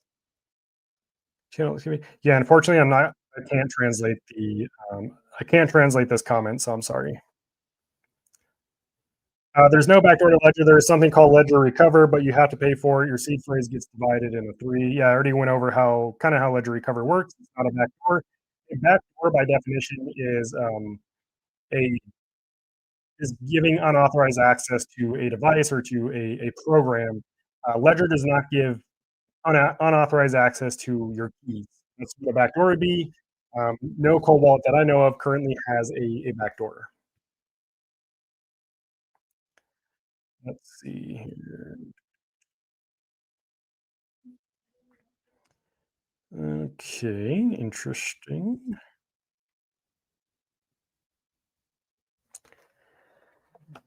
Da-da-da. Things, but the 5% which are not open source, could they include a backdoor? No, it's a small part of the code that talks to the secure element chip. The secure element chip is the part that's open source and it's created by ST Microelectronics, which is one of the most popular secure element chips used in like bank cards and things. Most of the information that you would want to know about Ledger Wallet, like Ledger Recover, like key generation, is part of the open source code.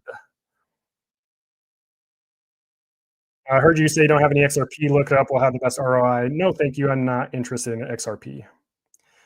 Bitcoin Maxi always insists that airgap and offline cold wallet like Keystone is safe, but other wallet is not safe. What do you think about? Yeah, so airgap wallets, it's all marketing. It's not more secure than a non-airgap wallet. It's also not less secure. It's equally secure. Same with Bitcoin only wallets. It's marketing.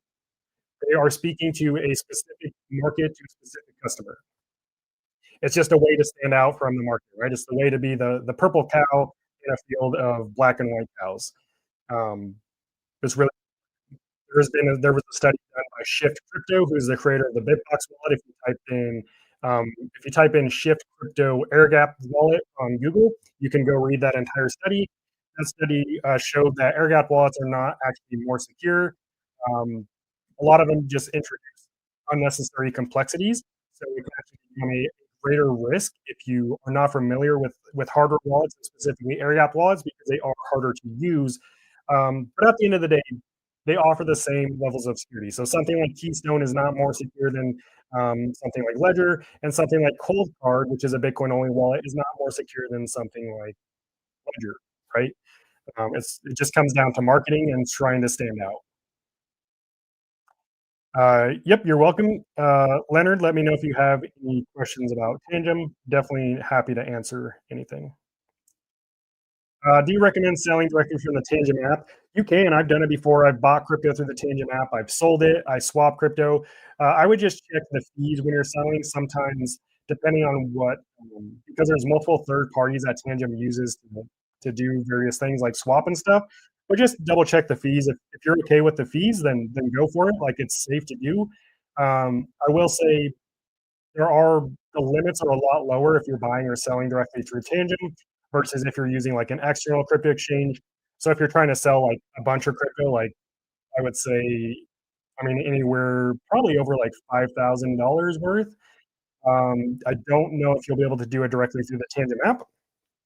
You probably need to use an external exchange. But if you're just, doing like a few $100s here and there, maybe even a couple $1,000s, you should be fine. Didn't Tangent have a problem leaking sending seed phrases by mistake once you contact support for using the app, the email feature it attaches? So it wasn't the seed phrase. Um, it, that's not to take away any severity of the bug that did occur. But a lot of people get confused. The seed phrase is not the same thing as a private key. The seed phrase is a master key to the entire wallet, and then the private keys are attached to the seed phrase. So the private key is a key for each account in the wallet. So your Ethereum account has its own private key. Bitcoin account has its own private key. Solana account has its own private key. Um, so yeah, I think it was I don't know if it was this year or late last year. I think it was earlier this year. Anyone who had had their Tangent wallet set up with the seed phrase and reached out to Tangent support via the support feature in the app, there was a bug that was sent the private key in the report if you chose to provide that report to Tangent, and that was addressed immediately and fixed the same day, and that issue is long gone. But something like that did happen. Fortunately, there were no compromises as a result of that. Like nobody lost any crypto or anything, and I think Tangent handled it pretty well. So, how do you feel about Brave Wallet? I don't have any feelings about Brave Wallet. I've never used it. Um, but Brave Wallet, it's a hot wallet. So don't keep your crypto in hot wallets. It's fine for connecting to things like various websites and stuff, but you never keep your crypto on a hot wallet. That is not a place to secure your crypto. You need to get a call if your goal is to secure. And that goes for every hot wallet. There's Brave, MetaMask, Solana, Trust Wallet, Exodus. Those are all hot wallets. None of those are where you should be holding crypto. Nothing against Tangent. I have two Tangent wallets myself, but a bit confused with its security. Do you recommend storing huge amounts on it? I don't know what you mean by you're confused with its security. It's proven to be secure. No one has ever been compromised using a Tangent wallet. They've been in business since 2018. 6 million cards produced. No compromise. Um, in terms of like, I would hold the amount of crypto I hold on Ledger or Trezor. I would hold that same amount on a Tangent if that's what you're asking.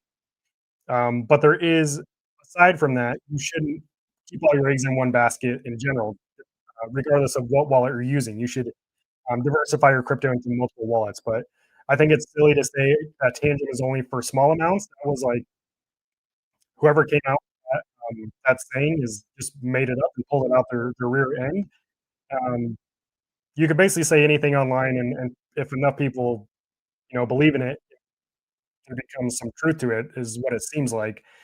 But that's just not the case. I think that's a stupid take with no data to back it. So I'm not calling you stupid. I just think that whole thing that Tangent's only for a small amount, it's not rooted or proven in anything. There's nothing to back that. So I think it's silly.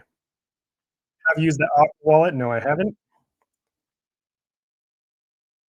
My voice is acting up. It's likely not the mic. It's likely the internet or just the streaming service. How are you doing your taxes? I've never done it. I'm new to crypto. Do you went and liquidate your so yeah, you have to pay taxes on crypto. You should always make sure you have money set aside to pay those taxes. If you want to see how to do taxes, type in how to file crypto taxes on YouTube. I have my full step-by-step guide on how to file them yourself if you want to generate that document yourself that you can either turn into your tax advisor or if you use something like TurboTax. But basically, you have to use a crypto tax tool like I use CoinLedger.io. You connect your crypto exchange and all your crypto wallets to this software, and it aggregates all the data from the blockchain, including your average buys, literally everything, every transaction you've ever done, aggregates all that together, spits out a profit and loss report, spits out the documents that are required to file with your taxes. That's how you do it. But again, I just go watch my video. Why does Kraken make you wait a week before you can transfer your crypto? That's what all crypto exchanges do as part of the AML, the anti-money laundering and KYC process. It's just a requirement of being in business. Mic is messing up. Okay, hopefully it's. Let me know if the mic is still messed up. I can try switching to a different mic. Let's,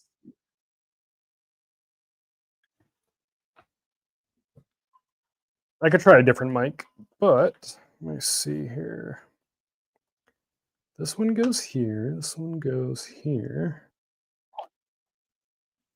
Let's see if this works. How does the mic sound right now? Is it still glitchy or can you hear me?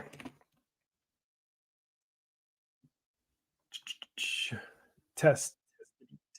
Let's see. If I plug this. Hello. Okay. I'm going to try switching to my other mic just to see how it sounds. Test it, test. Okay, that's not working. Sure. Don't want that. How does this sound? I just switched to a new mic. Can you hear me? Check, check. 1, 3. This is DJ Skrilla on the track. Okay, cool. I'm gonna take this one off, get this cord out of the camera here. Yeah, I've got a mic right up here.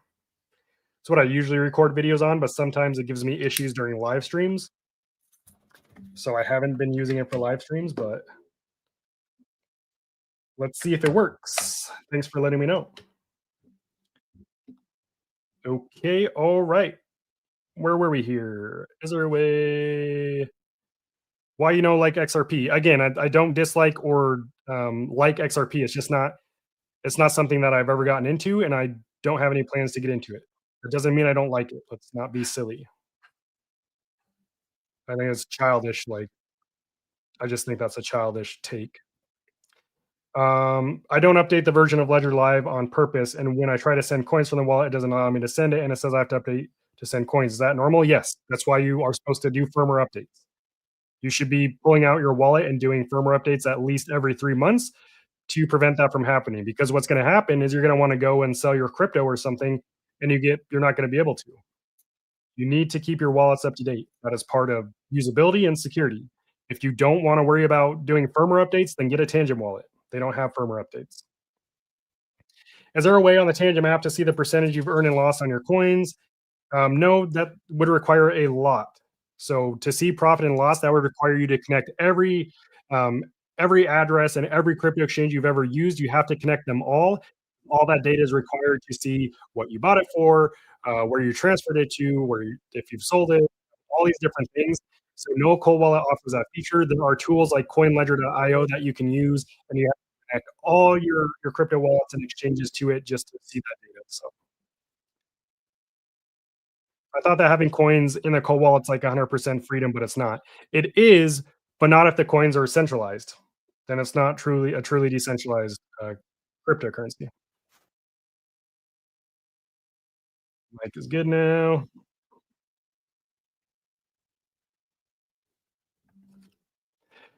Yeah. No, I get it. Yeah, it's fine that it was a joke, but there's been people on that channel who, like, someone the other day claimed that I said that I hate XRP, which is literally just putting words in my mouth. I just want to be clear. I don't even talk about my views on cryptocurrencies on this channel because I like to keep that stuff private. But I'm not going to let people put words in my mouth. So I just do take it seriously because there are people who are like extremely childish by me saying I don't own XRP. They think I hate it or something, which is just it's a super weird way of thinking. So I just want to make that clear. When I transfer back from Tangent to Robinhood, will it have any of the original info or does it lose that info? I don't know what info you're talking about. Everything you do in crypto is recorded on the blockchain. The blockchain is literally a digital public ledger of transactions. Everything you've ever done in crypto, again, it's permanently stored on the blockchain. So all that data is always available. Blue Bus Driver says, I was sweating the tax thing. Yeah, me too. Even though I filed crypto taxes for like the last 5 years, yeah, it sucks. Got Coin Ledger, your worries will disappear. Yeah, Coin Ledger is definitely like it's easy to use, even if you have thousands of transactions like I do. But taxes just crypto and taxes are just it's such a pain in the butt. Like I think it's so silly. Um, yeah, I think it's crazy. Do you think cold wallet is the best if you can just use one cold wallet in your life? Best is subjective. The wallet that I enjoy using the most is Tangum. That's why I use it more than most other wallets. It's just a convenience thing. I think if crypto is ever going to see mass adoption, then need to adopt seamlessness, like the internet. The internet used to be you had to be at home, you had to make sure you're not on the phone, you had to wait for it to dial up, and then if someone called your house, you'd get kicked off the internet. That is not a good user experience. That is not seamless. Um, that's not what mass adoption looks like, and that's kind of where crypto's at right now. Crypto mass adoption requires basically people to be using crypto without even knowing they're using it or caring why how it works. It just works. And that's where I think companies should really focus on heading. Now, there's arguments for both sides. That's good and bad. But ultimately, like something like Tangent, it's so easy to use. I think that's why they've taken over the market and have become one of the top hardware wallet brands over the last couple of years. They're so simple. And I think that's the biggest barrier to entry in crypto is the crypto space is so complex. There's so many little things you have to worry about, and anything that can make the process easier is a lifesaver. I don't know what the lot on the Tangent yield mode, Aave, if you disable the yield mode, does that mean the smart contract will be disabled in your Tangent wallet? Um, you're probably talking about, um, I just blanked. You're talking about the spend approval. I think if I remember correctly, when you do the yield when you are depositing the crypto for the yield, you can choose the spend approval so that you can limit the spend, which is effectively uh, kind of like disabling it. Like you're only letting the contract spend that much crypto at that time. So John says, I think what he means is when you transfer crypto from a cold wallet and exchange, vice versa, will it keep your will it keep and carry your averages? Yeah, it doesn't have any sending crypto doesn't have anything to do with your averages. It doesn't change it. Again, all that's recorded on the blockchain. Your crypto always lives on the blockchain. It doesn't that doesn't change. When you send your crypto from an exchange to a wallet, you're not actually doing that. What you're doing is you're moving crypto from one blockchain address to another. That doesn't change your buy-in price. It doesn't change your sell price. It doesn't change anything. The only thing that changes is what keys control. Donna, what's going on? Thanks for joining the live stream. We're just talking cold wallets, crypto security, having a little fun, joking around. Um, yeah, just chilling, hanging out on a Tuesday. We have talked about the Black Friday sales a couple of times, which I mean, tis the season, right? Black Friday runs November through December now.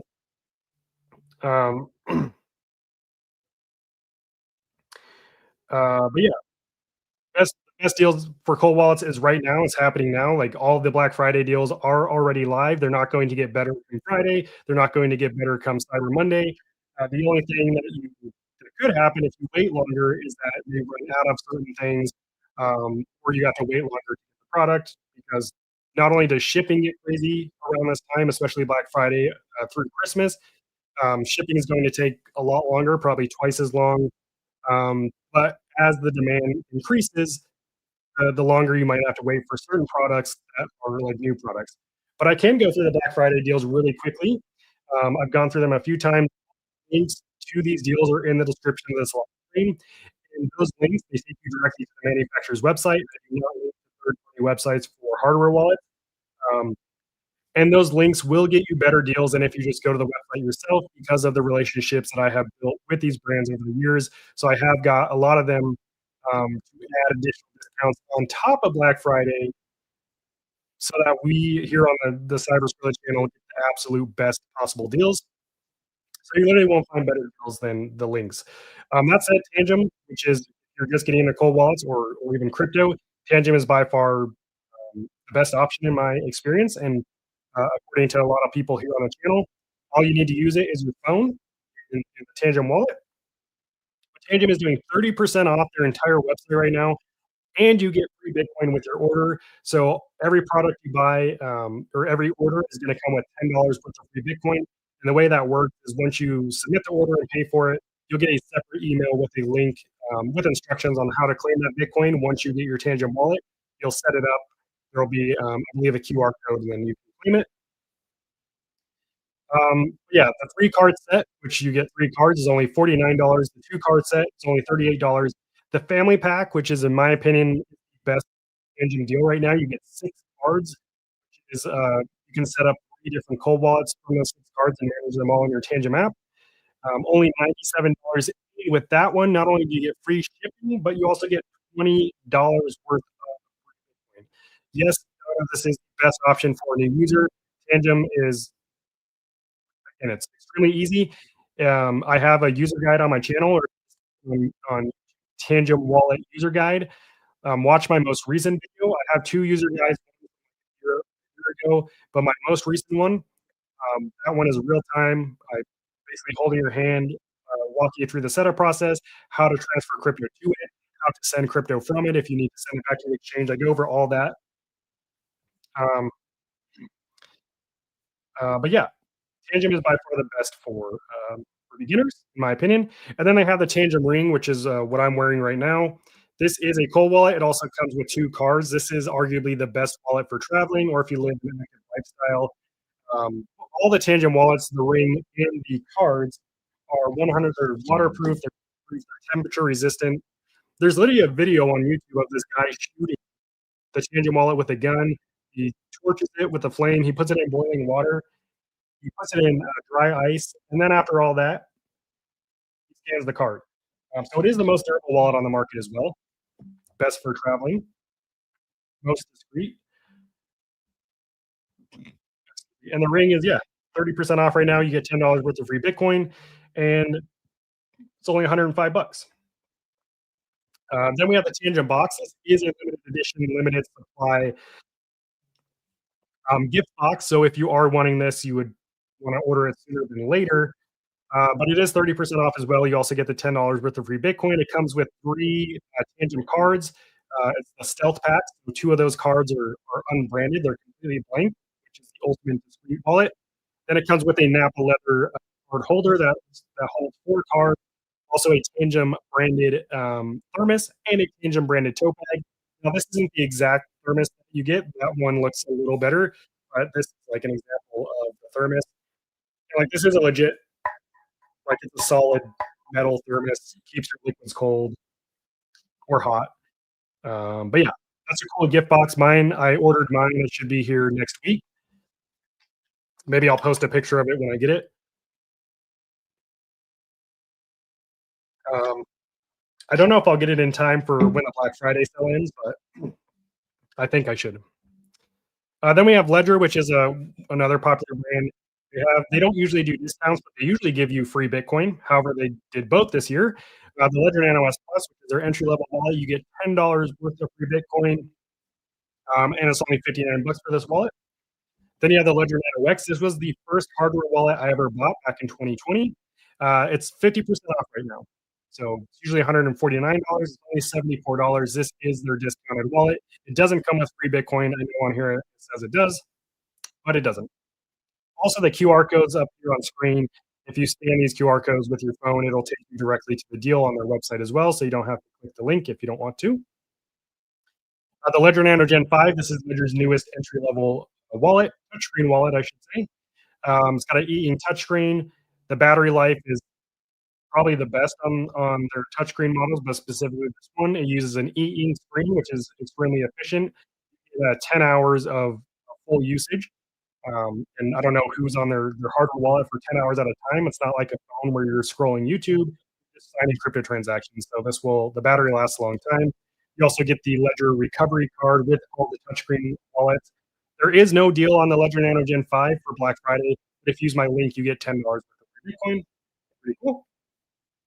And then there's a Ledger Flex, which is works the same as the Gen 5, but it has an aluminum frame versus the Gen 5 is plastic.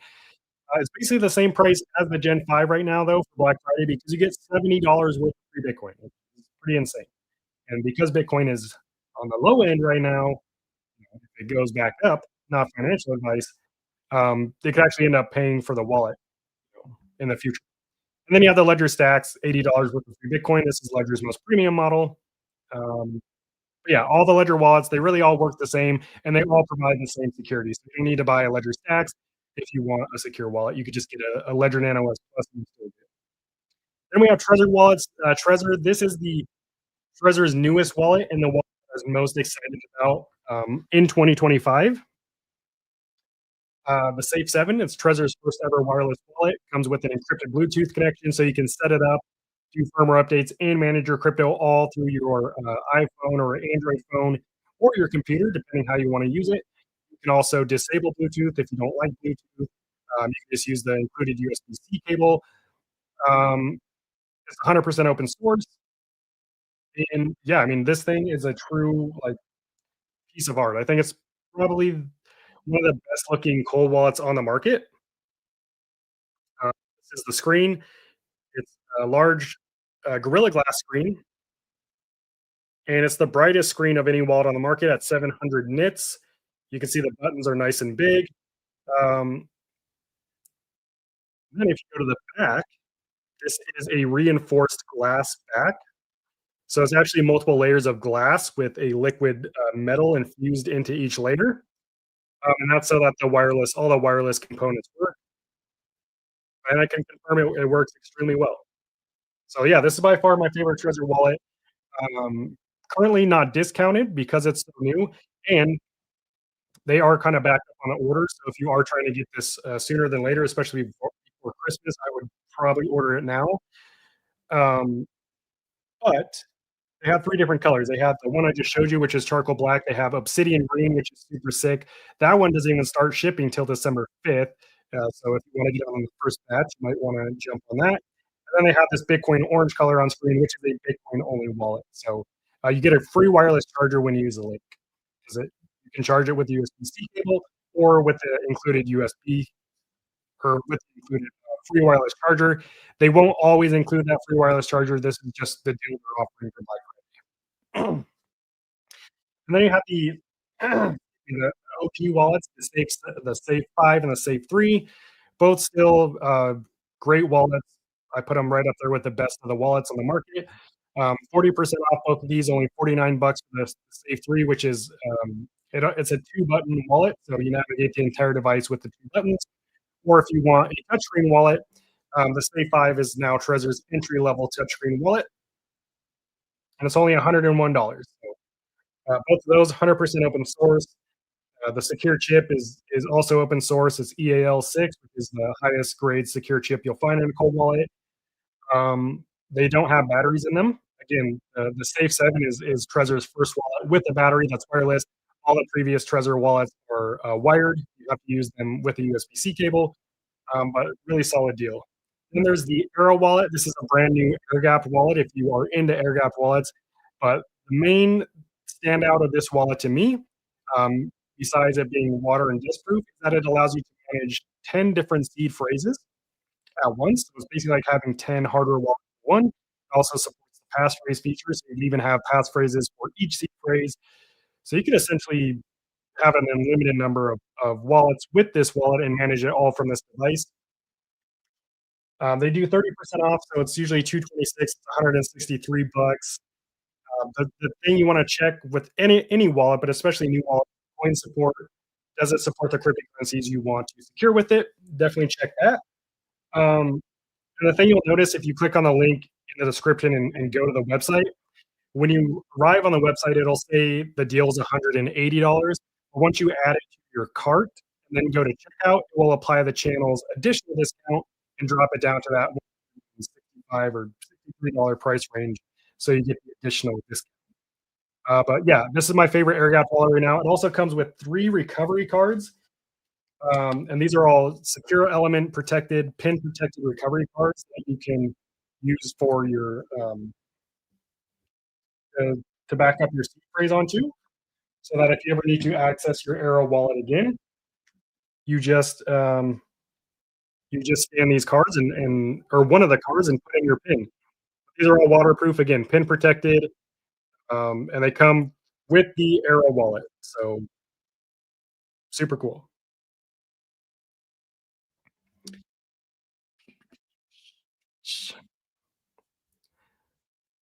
Then we have the Blockstream Jades for all you Bitcoin maxis out there.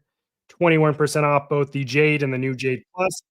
You can use this as an air gap wallet. They're both 100% open source. You can also use it connected, USB or Bluetooth. Um, and yeah, it works on both mobile and desktop.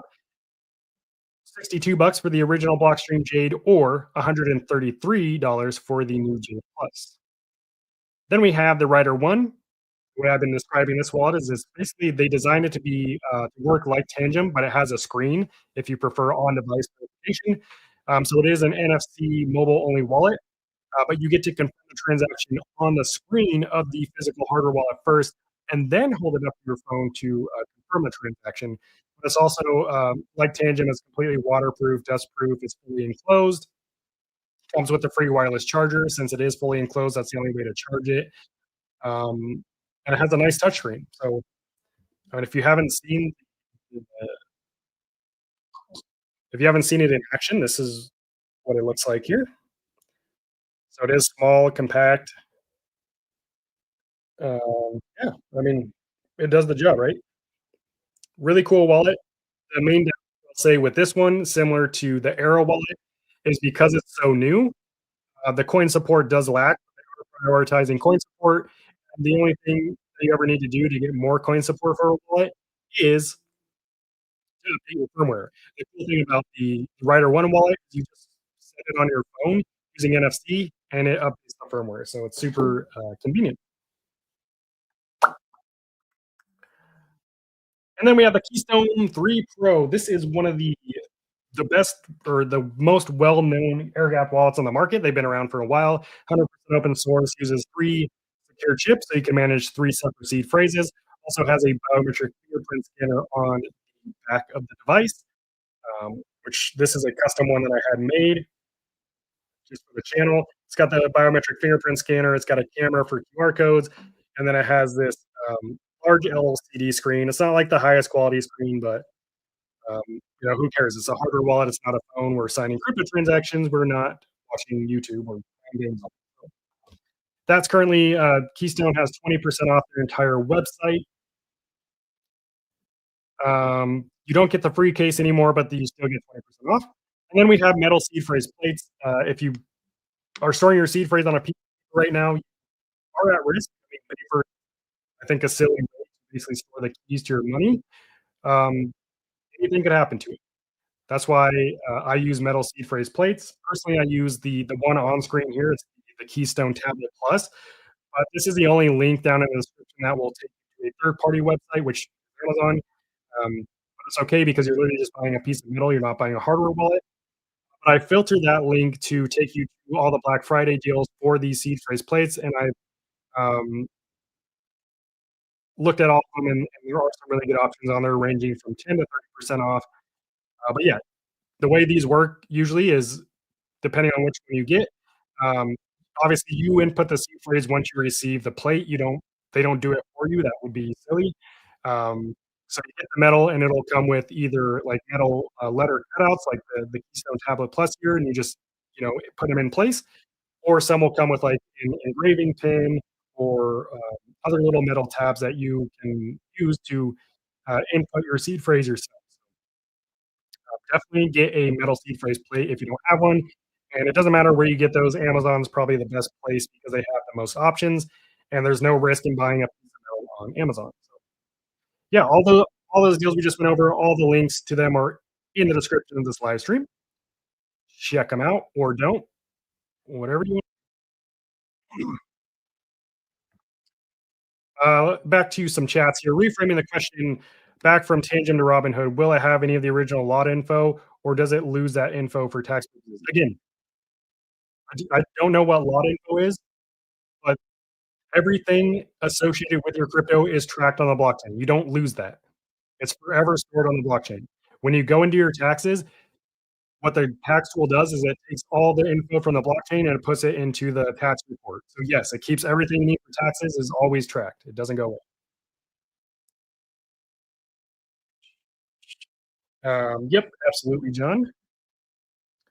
Came for the Tangent info. Donna, if you have any questions, just drop them here. There's no, you know, question that I'm not willing to answer. And a lot of people here on the chat also are extremely knowledgeable about Tangent. We have a really smart community here, so just feel free to ask away. And anyone in the chat, if you can help her out with Tangent questions, feel free, and then I'll answer them as well. Let's see. Hope you do how to log into the Tangent wallet to a new device as it has security steps. Shorts form can do. I don't even need to do. I don't need to do a video on that. I will, but I can tell you it's extremely easy to log in to access your Tangent wallet on a new phone, which you don't even. You can have the same Tangent app on 5 different phones and have your portfolio pulled up on all of them if you want to at the same time. It doesn't matter. The way you do that though. So let's say I have my Tangent wallet set up on this phone, right? And I want to set it up on this phone. So I don't need this phone. The only thing you need is your Tangent card, just one of them. So what you're going to do, you're going to download the Tangent app on your other phone. Then you're going to open the app. Once the app is open, you scan the card. It's going to recognize the card is already set up. And then from there, all you do is enter the access code for that card, and then you're in. It's that simple. Nothing else to it. So hopefully that helps. Let's see. Did you know Ledger sell crypto hardware wallet, but it doesn't accept crypto payments? On top of that, Ledger charges 50 USD more to cover the currency conversion. Um, I don't think that's true. As far as Ledger not accepting crypto payments, that's very possible. I don't know. Doesn't really matter. I mean, it is what it is, right? But yeah, I mean, kind of a weird comment in my opinion. Let's see. All that resides on the blockchain does not travel with the transaction. Get a software like CoinLedger, connects all your exchange. Exactly. Yes, like I said, Donna, Tangent is the best option for a new user, in my opinion. Is a family pack good for one person? So yes, it is, but just make sure you understand a family pack is you're getting 6 cards total. Tangent only requires 2 cards to set up one wallet, and you can only set up a maximum of 3 cards per wallet. So the family pack, since it comes with 6 cards, you could either set up 2 wallets or 3 wallets, depending what you want to do. Now, the reason you would want multiple wallets is simply to diversify your crypto into multiple wallets, which reduces risk. If you're just looking to set up one cold wallet, then just you can get just one 2 pack or one 3 pack, and you'll be fine there. But if you do plan to maybe diversify your crypto, which is smart, depending how much crypto you hold, then yes, a family pack is a good option. Plus, you get that $20 worth of freedom.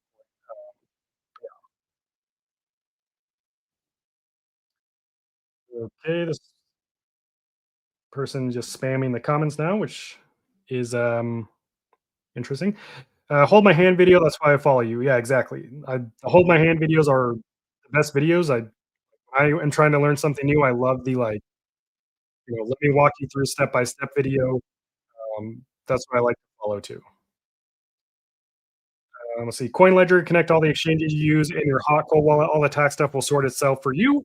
I only do the basic buys. So there's that. Yeah, CoinLedger is extremely easy to use crypto tax stuff.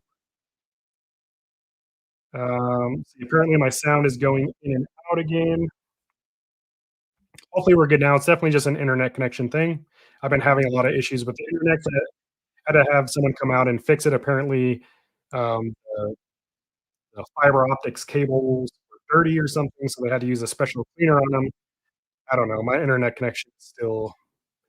It says it's great right now, which is actually insane. I've never had full internet bars, but guess that's not good enough. The tax part is that easy with Tangent. It's the same for any wallet.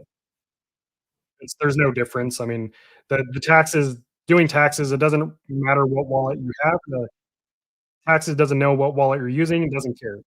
Um, all your tax information is on a blockchain. So once you go use a crypto tax tool like CoinLedger, you just input your Tangent wallet address, and it will gather all that data for you. How do you get a discount on the Arrow wallet? Use the link in the description that says Arrow wallet. You just click the link, the discounts are automatically applied. Again, when you originally land on the website, it'll tell you it's $180. You need to click add to cart, then go to checkout, and the additional 10% for the full 30% off will be applied.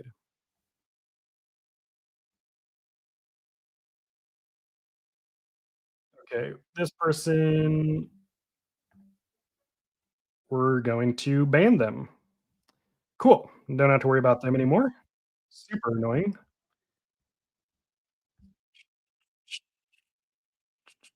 Let's see. Monero, I'm not sure what your question is. Monero, what? The industry has been not too good to your accounts. I mean, I guess you could blame the industry. If Tangem is using an app on my phone, hot, is it not? No. All cold wallets use an app. The difference between a hot and a cold wallet is where the keys are stored and where they're managed. A hot wallet stores your keys on the app on your internet connected device. A cold wallet stores the keys offline in a secure hack-proof environment. Engine stores your keys offline on the secure element chip inside the card, not on the app. Cold wallet apps are simply a middleman. Cold wallets are offline, right? How are you supposed to communicate with the blockchain where your crypto lives if your cold wallet is offline?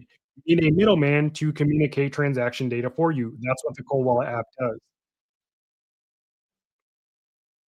Tony says, I've been doing crypto for 1 year this December.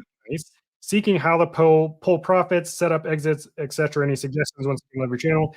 We'll share with friends. Thank you. Tony, just type in on YouTube how to take crypto profit. It's and watch my video. It's literally I have the entire breakdown of taking crypto profit in that video. It's my number one video on my channel. I think it's close to 600,000 views right now. I would start there, go watch that video, and and see if that answers your question. If you lose one or even two tangent cards, can you replace the cards? So, I mean, define what you mean by replace. Yes, you can always buy more tangent cards, but here's the thing. There's two ways to set up a tangent wallet. With a seed phrase, and remember the seed phrase is the keys to your crypto, or without a seed phrase. If you choose the without a seed phrase option, it basically just it creates a seed phrase on the cards and no one ever knows that. Let's say you only have, let's say you buy a two pack of tangent cards, right? Let's say you set up these two cards without a seed phrase. If you lost one card, you're still okay because you still have one copy of your key, the card. So you can still access your crypto. However, if you lost that card, you no longer have your keys, you no longer have access to your crypto, you literally will lose access to your crypto. That's why I prefer to set up my Tangent wallets with a seed phrase. Again, a seed phrase is 12 to 24 words that you write down and you store somewhere else. So not only do you have your cards as the backup with the keys on them, but you also have a written down copy somewhere. So even if I lose my two cards, I still have my seed phrase, and then I can buy a new, it could be a Tangent wallet, it could be really any wallet that supports seed phrases. I can buy a new one, and then I can just enter that seed phrase into the wallet, and I get access back to my crypto. So that's really the way you would do it. If you have your Tangent wallet set up without a seed phrase, you can't necessarily replace the cards or even access your crypto. If you have your seed phrase, you can do that. Can you disable the ability to see your seed phrase on a Ryder device after setup? Um, don't know what you mean by disable the ability. So the only way you so during setup, Tangent or sorry, during setup, Ryder doesn't actually show you the seed phrase. It does it sets it up as a seedless wallet. Only after the setup can you view the seed phrase. And to view the seed phrase, you need to enter your PIN code. And that PIN code, you have a limited number of attempts to enter it before it resets the device. So that's kind of the security that they have for that. Can't disable that. Let's see. I know you went over this multiple times, but is using the seed phrase for Tangent Wallet a risk of becoming a hot wallet since it appears on a digital screen? No, that's not what a hot wallet is. What determines if something is a hot wallet is where the keys are stored. With Tangem, your keys are not stored in the Tangem app. That's not even an option. Your keys are stored offline on the physical Tangem card. That's what a cold wallet is. There's no option to set up your Tangem wallet with a as a hot wallet. So no. Now you can turn any cold wallet into a hot wallet based on how you use it. If you connect your cold wallet to a website, like let's say a decentralized exchange, and you're signing crypto transactions and you're approving unlimited spend approvals, you have effectively turned that wallet into a hot wallet because you have given the platform access to specific accounts in your wallet. Um, so it's not just how you set up the wallet, but also how you use it. But that's the case for any wallet, not just Tangem. But yeah, Tangem is a cold wallet. The keys are stored offline in a secure, hack-proof environment. That's what a cold wallet is. If you don't want to use a seed phrase, don't use one. Use it as a seedless wallet. That's the cool thing about with a lot of these wallets is what we're starting to see more and more of is the wallet is letting the user decide how they want to use it. Do you want to use it with Bluetooth? No? Okay, then disable Bluetooth. Do you want to have a seed phrase? Cool, you can write it down. Do you not want a seed phrase? Cool, you can set it up as a seedless wallet. Do you want to use it with your computer, with your phone? I think that's the right direction to move because everyone wants to use their wallet in a different way, and there's no like right or wrong way necessarily. Some people prefer a seedless setup. Some people, like me, prefer knowing my seed phrase. So, we Satoshi says, can you transfer crypto from one tangent to another? Of course, you can. You can transfer crypto from any wallet to any wallet as long as that wallet supports the crypto.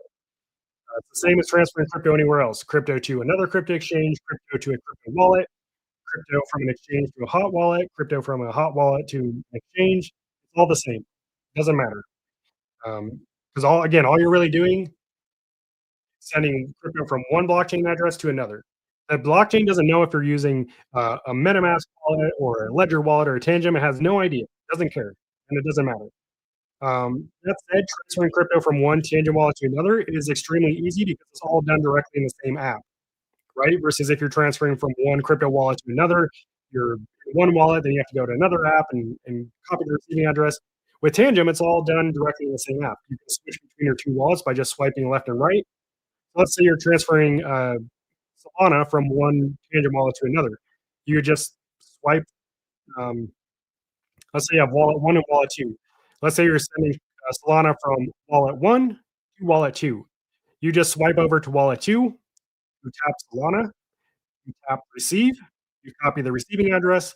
Then you swipe back over to wallet one. You tap Solana. You tap send. You enter your receiving address from wallet two.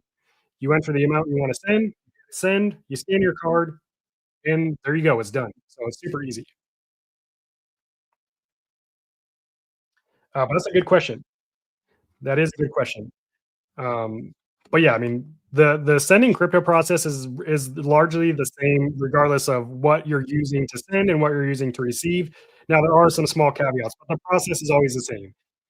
You copy the receiving address, you paste it into the send wallet, and send, right? And once you do it a couple times, it's as easy as like sending an email. It's pretty much the same thing. So good question. Risky Whiskey Riddler says, "You are killing it with the info." Go. Thank you. Thank you. Thank you. In Motion Images says, "Someone I know has a cold wallet. They transfer only the amount they want to use on the exchange to a hot wallet to keep their main account safe as a go-between." Does this sound? Yeah, that's exactly how I recommend using your wallets. If you want to see more about this process, go watch my video or just type in on YouTube how to diversify your crypto. I call it the 3-2-1 method. But basically, yeah, you should have one main cold storage wallet. Let's say you have a Tangum. This is your main cold storage wallet. You only use this wallet to send and receive crypto. So you can send crypto from an exchange to this wallet. You can send your crypto from the wallet back to the exchange or to other wallets, or it doesn't really matter. You just use this to send, receive, and hold your crypto. This is like your vault. And let's say you have like a Ledger wallet. Maybe you use this one for transacting, or it could be a hot wallet like MetaMask. This is the one that you connect to decentralized exchanges. You're swapping ETH for meme coins and doing all that stuff. That way, if this wallet ever is compromised, like you sign a bad contract or something, the majority of your crypto isn't at risk because it's secured in your main cold storage wallet. So yeah, I think that's the right method to go about doing things. That's how I've always done it. I've been doing it that way since I got my first Herder wallet in 2020. I've never been hacked. I've never lost crypto as a result of my wallet being hacked. Even my hot wallets, I've been able to keep safe, which is crazy. Um, but yeah, I've always kept my main crypto portfolio separate from the hot wallet and stuff. So,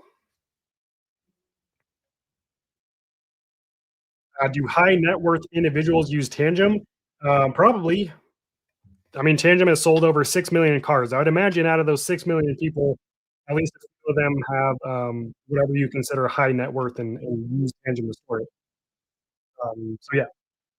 At the same time, I don't think high net worth individuals are going around bragging, "Oh, I've got $100,000 on my Tangent wallet," because that's just dumb, or on any wallet.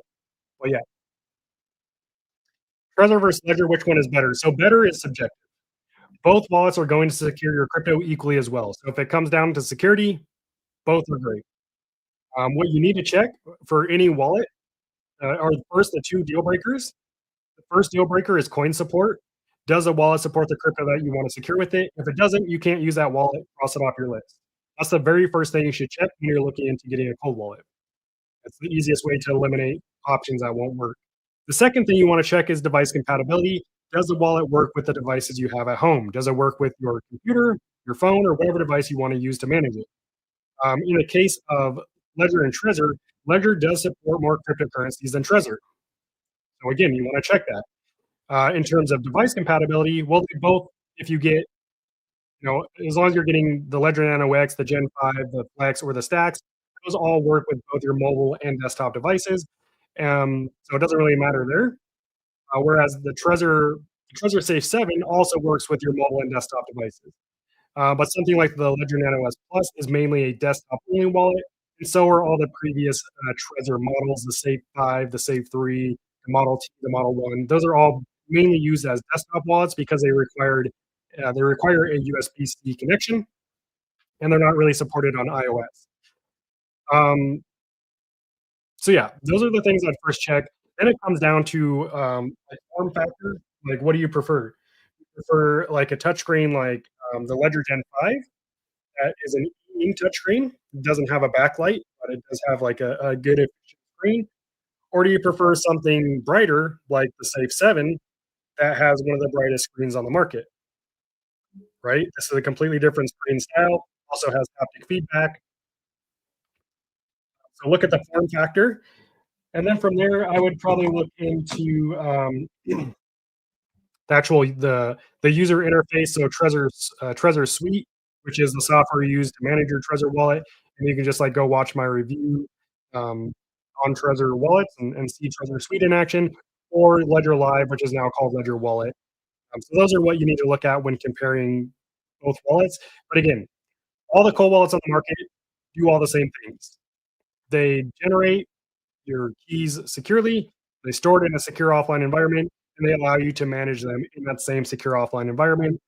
Um, so you can't go wrong with Trezor or Ledger as long as you check those two deal breakers, the coin support and the device compatibility. Is it safe to do staking on Tangum? So in like staking in Tangum is safe, but there are general risks to staking that you should be aware of, like getting flashed. You want to use a reputable staking platform, which Tangum does partner with reputable staking platforms. But yeah, if you don't know the risks of staking in general, you should type it on YouTube how to stake crypto. Watch my staking video um, where I go over the risks. I go over what staking is, the risks of staking crypto, and how to stake crypto in your Tangum wallet if you want to learn more. Thank you for your answer. Absolutely. Let me know if you have any follow-up questions about Ledger or Trezor or whatever. Happy to help you out. A follow-up question: if I have a three-card Tandem wallet set up without a C phrase, can you replace the lost cards with new cards? I'm concerned about losing cards. No, you can't replace lost cards. Not it's not a thing. Um, yeah, if you have it without a C phrase, it's already set up. There's no you can't add cards to your three cards. So yeah. So if that were to happen, if you want to set up your Tangent wallet without a seed phrase, let's say you lost two of your three cards, what you would want to do at that point is order more Tangent cards. You'd have to set up those new cards, and then oh my goodness, my dog's knocking over my light here. You'd have to set up the new Tangent cards with the new key, and then transfer your crypto from that one card to the new three cards. Kind of that's why I just prefer to use a seed phrase. It's a lot easier and more secure. Uh, Vent Freud just got a safe Palex one. It's open source, but I heard the chip is closed source. Can you tell me more about that? And the app has dApps. Is it safe to use? Again, you don't want to connect your main cold wallet to decentralized applications because you risk turning that cold wallet into a hot wallet. If you're going to be interacting with dApps, just use a hot wallet like MetaMask or Phantom, or get another cold wallet and made it just for doing that. You don't want to be exploring all these different dApps with your main cold storage wallet because um, you risk connecting to a malicious smart contract and losing your crypto. As far as the secure chip, I'd have to see which secure chip it is. If the secure chip is closed source, then it's not an open source wallet. It's a partially open source wallet. Let's see. Well, the firmware is open source. Yeah, so the firmware of the SafePal is open source, but the secure chip is closed source. So it's not a 100% open source wallet. I would call it a partially open source wallet. Just heads up.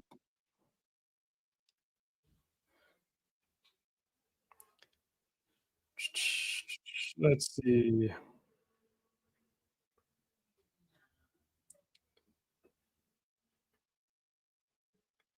Okay.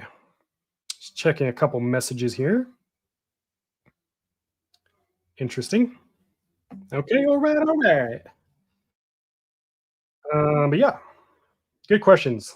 Love the questions. A lot of great questions here on the live stream.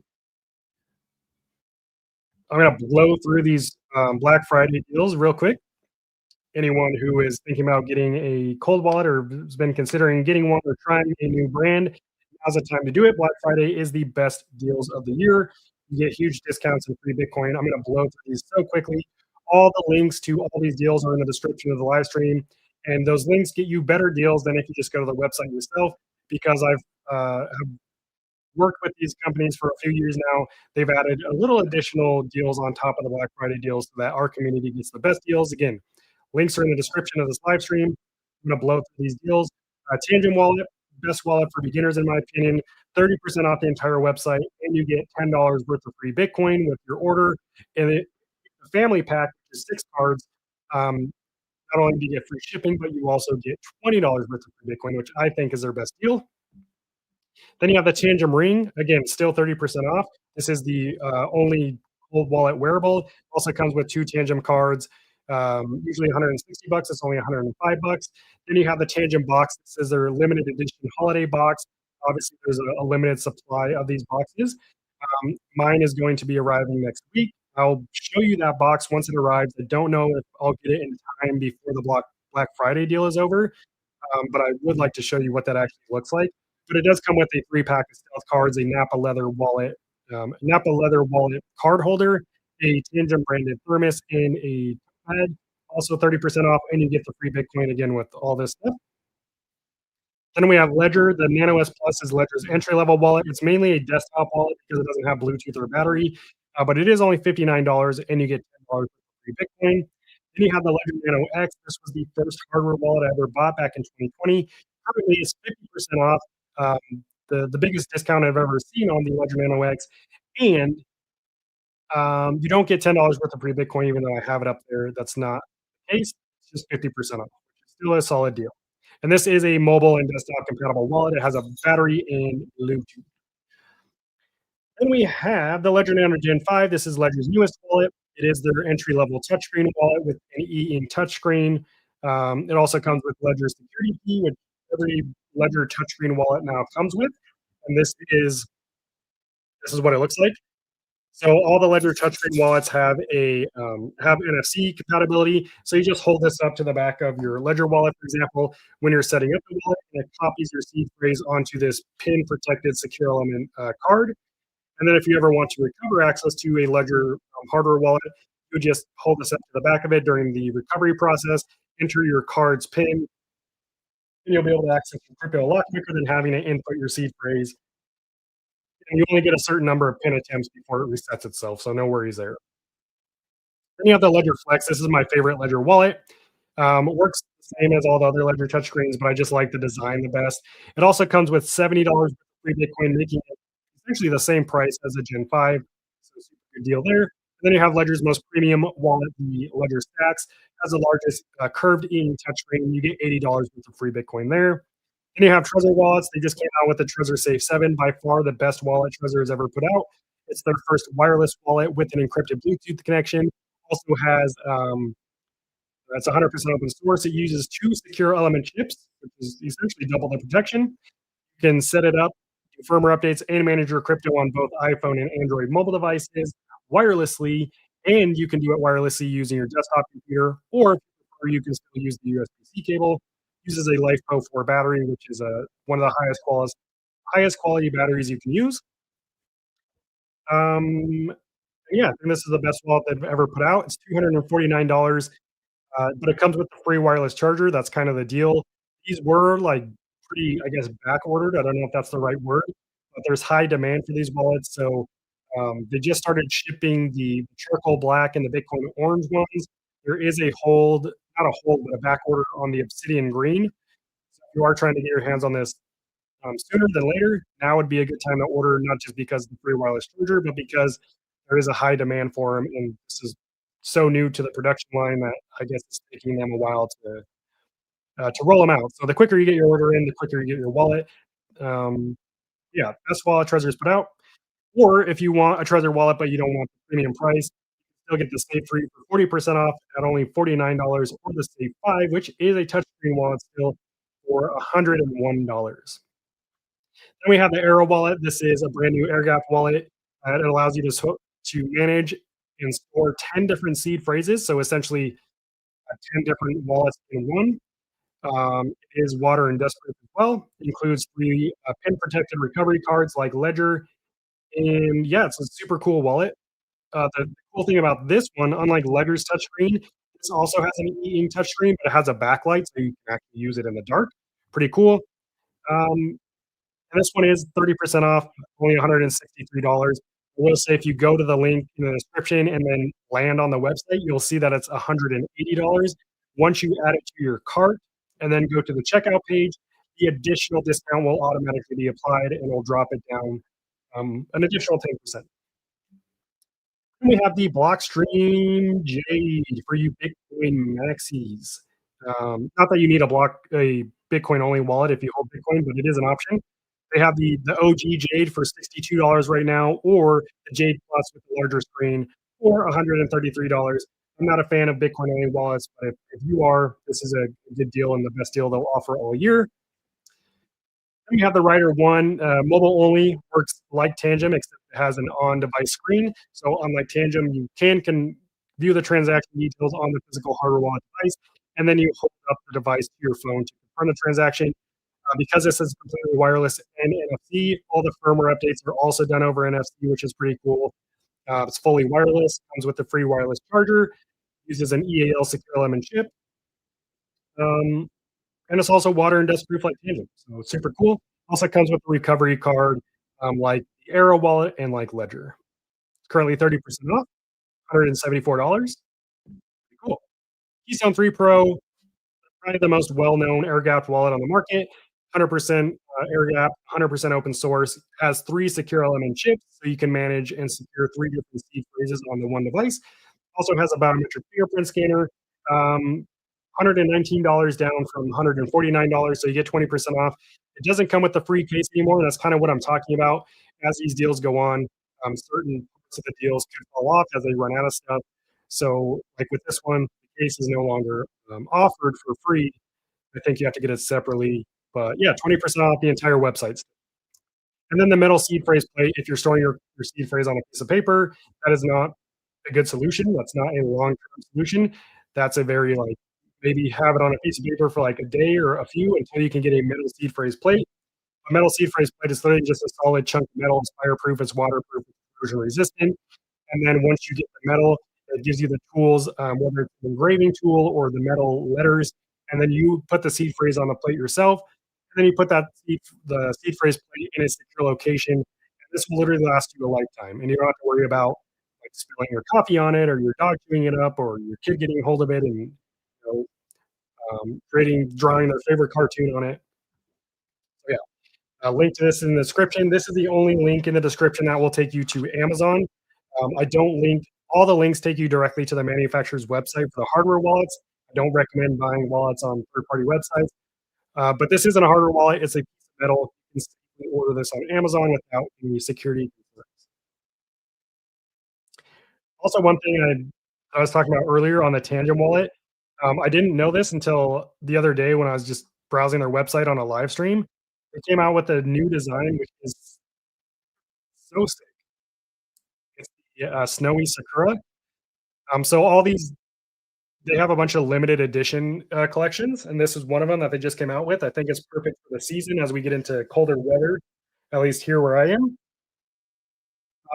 But yeah, you can get a 3-card set.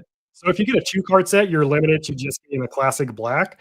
The 3-card set, you can choose from all their different designs, snowy sakura, the American flag, the Bitcoin edition, which is pretty cool. You have the blush sky. That's interesting. I thought it was plush. Electra C, Hyper Blue. They got the Ramen Cat. They got the Sundrop, the Spring Bloom, and the Caspa, if you're a Caspa fan. But I think this is the coolest design. You can also get it in the family pack, so you can mix and match what sets you get in the family pack. Yeah, the Snowy Sakura, I just wanted to point this one out. It's by far my favorite design, limited edition design Tangum has ever done. So yeah,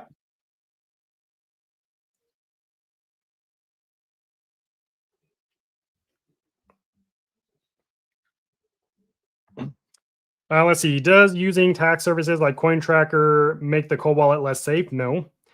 You also don't need to connect your cold wallet to the tax softwares. You can simply copy and paste your receiving addresses. If you choose to connect your cold wallet to these coin tax softwares, you're not giving them access to the wallet. You're giving them view only access, so they're only able to access the receiving address so that they can aggregate all the data from the blockchain to generate your tax. Any CypherRock, absolutely. I don't recommend CypherRock. I would it's not a wallet I use, not a wallet I recommend. You should not use CypherRock. So I'm not going to share any deals they have. Yeah. Just bought my Tangum Ring and card wallet last night. Cool. Is this your first Tangum wallet? I'd be interested to hear if this, or is this your first cold wallet in general, maybe?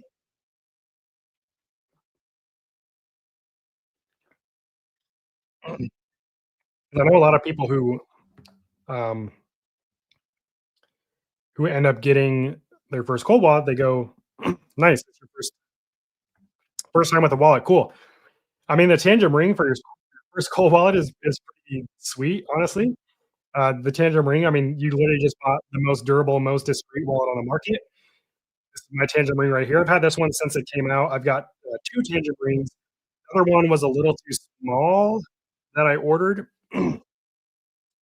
It's also a prototype, so it doesn't really matter. But yeah, this one, the thing I like about the Tangum Ring, besides, I mean, it's made from ceramic, so it's hypoallergenic. It's also really durable. There were some issues with the first batch of Tangum Rings, like in the first part of the year, but they've since switched manufacturers, so those issues have been solved. But like I said, I've taken this ring internationally through airport security. I've gone swimming with it, which I don't necessarily recommend doing, not because the ring can handle the water, just because like it sucks to lose your ring in the ocean or like a river or something at the water park. But yeah, it's extremely discreet wallet, and so are the cards. So I think for your first wallet, that's super cool. I hope you enjoy it. I have 1,000 USDT in my wallet. How do I avoid tax on that? Um, that I'm not the person to ask for that. If you're looking for tax advice, I'd reach out to a tax professional. That said, 1,000 USDT, if you had $1,000 in cash and you just bought $1,000 in USDT, there's no taxable event there. Even if you sell your $1,000 in USDT, there's no profit or loss, so there's no taxable event. You wouldn't owe anything on that, um, the taxable event, at least in the US, is anytime you dispose of an asset and there is a profit or loss occurs. So if you bought, let's say you bought $100 worth of Bitcoin, Bitcoin went up, now your Bitcoin is worth $200. You then sell that Bitcoin for a profit, you made $100 in profit, you now owe money on that profit. Same thing if you lost money. If you bought $100 worth of Bitcoin and it drops to $50 and then you sell it, you lost money there. So, there is an opportunity to offset any gains. But if you're just buying $1,000 worth of crypto and then you're selling that crypto for $1,000, there's no profit or loss. I'm the one that convinced you to get the ring. Nice. Well, shoot. Hopefully you like it. But most people who have gotten the ring and who get Tangent Wallet do end up liking it. You'll definitely like the user experience. Like Tangent, in terms of usability, is going to be the most user friendly and seamless wallet. So on that front, I'm confident you'll like it. Um, if you like wearing rings and the ring fits, then you should be good to go. Do you recommend the Shamir setup for the Trezor Safe 7 if you're doing Bitcoin only? If you understand how Shamir backups work and understand that you're going to have a lot of different seed phrases to write down, you're okay with that and you're responsible enough to know that, then sure, it can increase security in that way. Is it something that I use or think is necessary? No. I would much rather just set up my 24-word seed phrase and then add a passphrase on top of that. I would go that route. I think it's easier to keep track of. Let's see. First time I purchased crypto. I am only on Kraken. No wallets because I have a few dollars invested. Advice, please. Yeah, I mean, depends on what you mean by a few dollars. Like if you literally have like $10 invested in crypto, probably I want. Well, it really depends on a lot of things. But if you just have $10 worth of crypto and you're done, that's it. Is it a huge deal if you keep it on a crypto exchange? Probably not. I mean, worst case, if you lose it, you're out 10 bucks. That said, if you're just getting into crypto and you plan on buying more crypto or dollar cost averaging, like buying crypto every week or every month to kind of, start building up your portfolio, you should definitely get a cold wallet right now and learn how to use it because, in my opinion, you shouldn't even buy crypto until you understand the fundamentals. And part of that fundamental includes how to secure your crypto. The way you secure your crypto is you get a cold wallet, you set it up, you send your crypto to it, and you just write it out and let it be secure there. So I would encourage you to get a cold wallet if you do plan on if crypto is more like a long-term thing for you and you plan on sticking around. I would get a cold wallet during this Black Friday season because why not save money and maybe even get like some extra money? Um, that said, I would probably just go with Tangum as long as you're okay. If you have a phone, an iPhone or an Android phone that has NFC, which is what you use for like Apple Pay or Google Pay. Um, I would get a Tangent wallet right now, and I would wait for it. I'd get it set up, and whether you wanna transfer your little amount of crypto to it or not, it's up to you. I personally would, unless it's like a really small amount and the transaction would be more than what, the crypto you own, then obviously I wouldn't do that. But even if you own like $100 worth of like Bitcoin or Ethereum or some meme token, it's worth getting a cold wallet because what you're doing, you're not just investing in like securing your crypto, you're investing in your knowledge and learning how to secure your crypto. Which, again, if you're planning to be in crypto long term, that's something you should do. Am I in Canada? No, I'm not. I'm in the United States.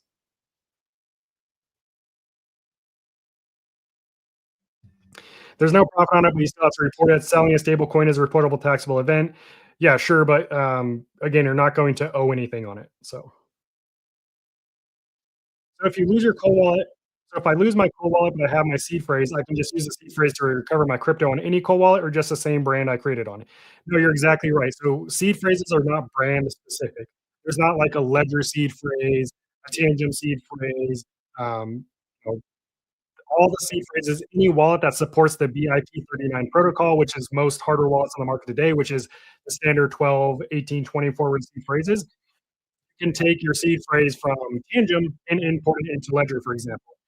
The only caveat here is if you take your seed phrase from one wallet and import it to another, if that wallet that you imported into doesn't support the same cryptocurrencies that you own in the other wallet, then it won't be displayed in that new wallet just because it doesn't support it. Doesn't mean you don't still hold that crypto that's secured by your seed phrase. It just won't show it in the wallet. So if you are doing that, just make sure the new wallet you get that you import the seed phrase into supports those same cryptocurrencies. But that's exactly right. Remember, your crypto, all crypto lives on the blockchain. It doesn't live on exchanges. It doesn't live in your cold wallet. Doesn't live in hot wallets. Doesn't live on decentralized exchanges. It just lives on the blockchain network. And have when you set up a wallet, you get accounts on the network, your addresses. Those accounts where your crypto lives are all secured kind of under the umbrella, which is your seed phrase. So you have your seed phrase, and then you have all these little accounts connected to it. So really, as long as you have that seed phrase, wherever you take it, right? Whether you put it in this wallet over here, this wallet over here, this one over here, it gives you access to this. Hopefully that was hopefully that made sense. It made sense in my head. Okay. But yeah, we've been going at this for a decent amount of time, so I appreciate the 149 listeners here on YouTube, at least.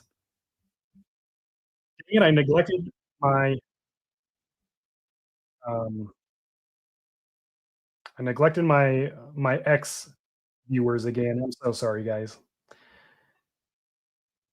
105 views over on X. I didn't post the links on X, but I can do it now. We're not too late. Go and post the links over on X, so you don't have to jump over to YouTube to find the links. Bear with me. I'm just going to post them in the comment section on the live stream on X. I'm also over on LinkedIn. Oh, by the way, give me 1 second. That reminds me. How many of you are on Facebook? Would be curious to know. Let me post these links on X real quick. Then we should talk about Facebook. because I do have a favor to ask for anyone who's on Facebook. If you're on Facebook, it would be awesome if you could go and give Cyberskrilla a follow on Facebook so that we can start live streaming on Facebook as well. So if you're ever on Facebook, you can watch the live streams just from there.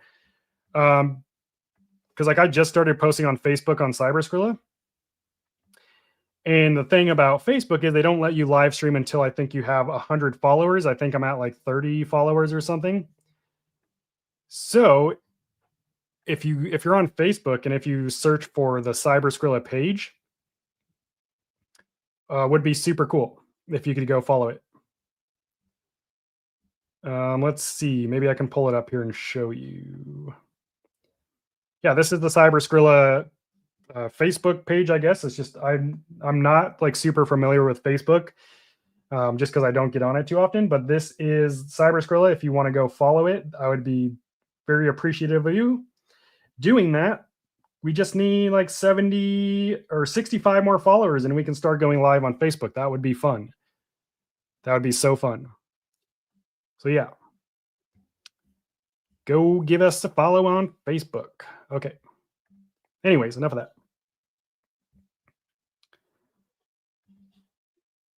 that. Can you please tell us how to use DeFi?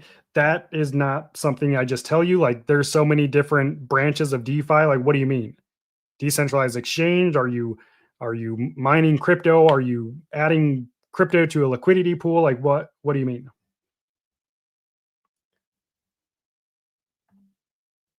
And you're getting banned. Cool.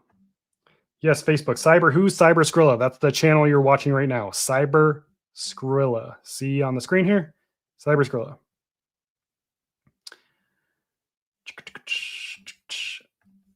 Which app is best for intraday trading and cryptocurrency? No idea. No idea. It's not something I do. But yeah, I'm curious, for all of you who are watching the live stream, if you did you take advantage of any Black Friday deals? If so, which you don't even have to say like the deal, just say like Trezor, Ledger, Tangum. I'd be curious to know which deal everyone found most interesting. Or if you didn't take advantage of the deal and you plan to, let me know which one you plan to take advantage of. Or if you're not doing any Black Friday deals, let me know which cold wallet you have and is your favorite. I'm just curious to know. Like I said, the cold wallet I'm using most and that I use most is Tangum, just because of how convenient it is. It's just nothing really compares to it, honestly. In terms of usability, I should say. But yeah, let me know which Black Friday deals y'all are taking advantage of. Again, all the links to all the Black Friday deals are in the description of the live stream. Those links will get you better deals than what you'll get on the website if you just go to the website yourself, because of the relationships that I have with each of these hardware wallet companies. I've have tried my best to get everyone the best deal. So you do get additional deals, but all the links are in the description. Tangum's 30% off their website, plus you get free Bitcoin. They have a bunch of different options on there. Ledger, they don't usually do discounts, but you get anywhere from $10 to $80 worth of free Bitcoin if you get a Ledger wallet for Black Friday, with the exception of the Ledger Nano X, which is 50% off right now.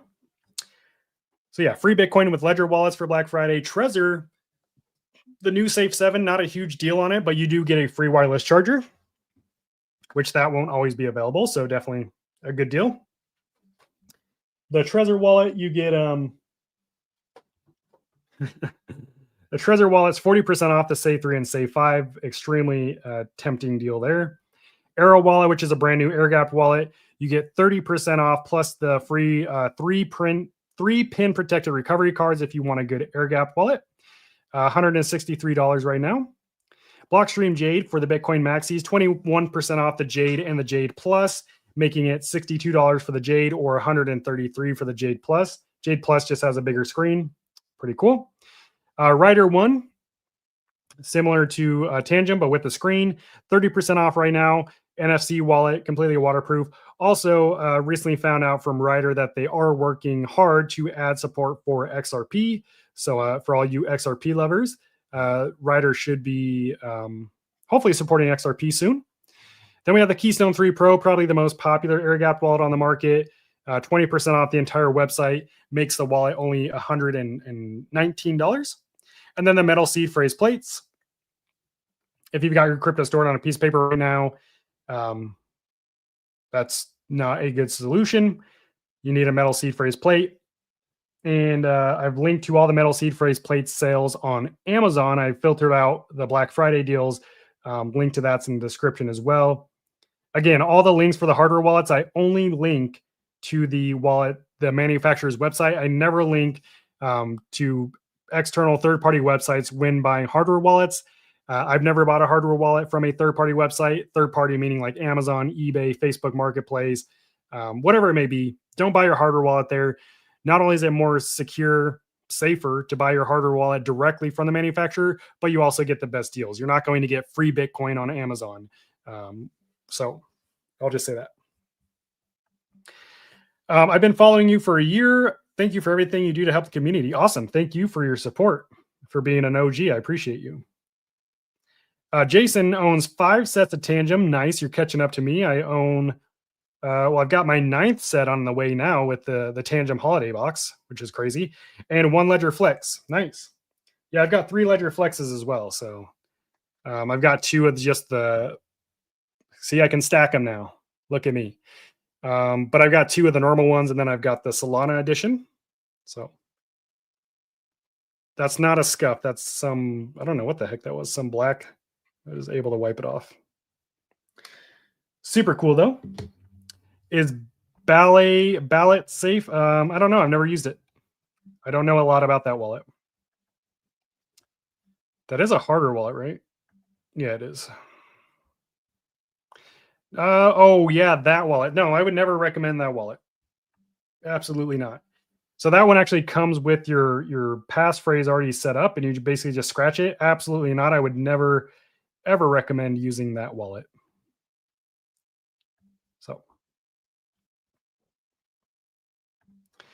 is it safe to accept the free Bitcoin when they email you about it with the Tangum wallets? I thought it wasn't a good idea to use cold wallets for accepting free Bitcoin promos. That's so you're kind of misunderstanding how that works. It's not a good idea. Yes, it's safe. It's not a good idea to connect your cold wallet to websites to receive things like airdrops. That's not what's happening here.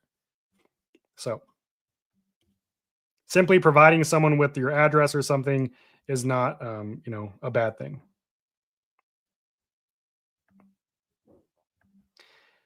How do you connect Ledger Flex to Web3? Web3 is a scam. So all those videos you see of people saying you need to connect your wallet to Web3 or do any of that, they're trying to scam you.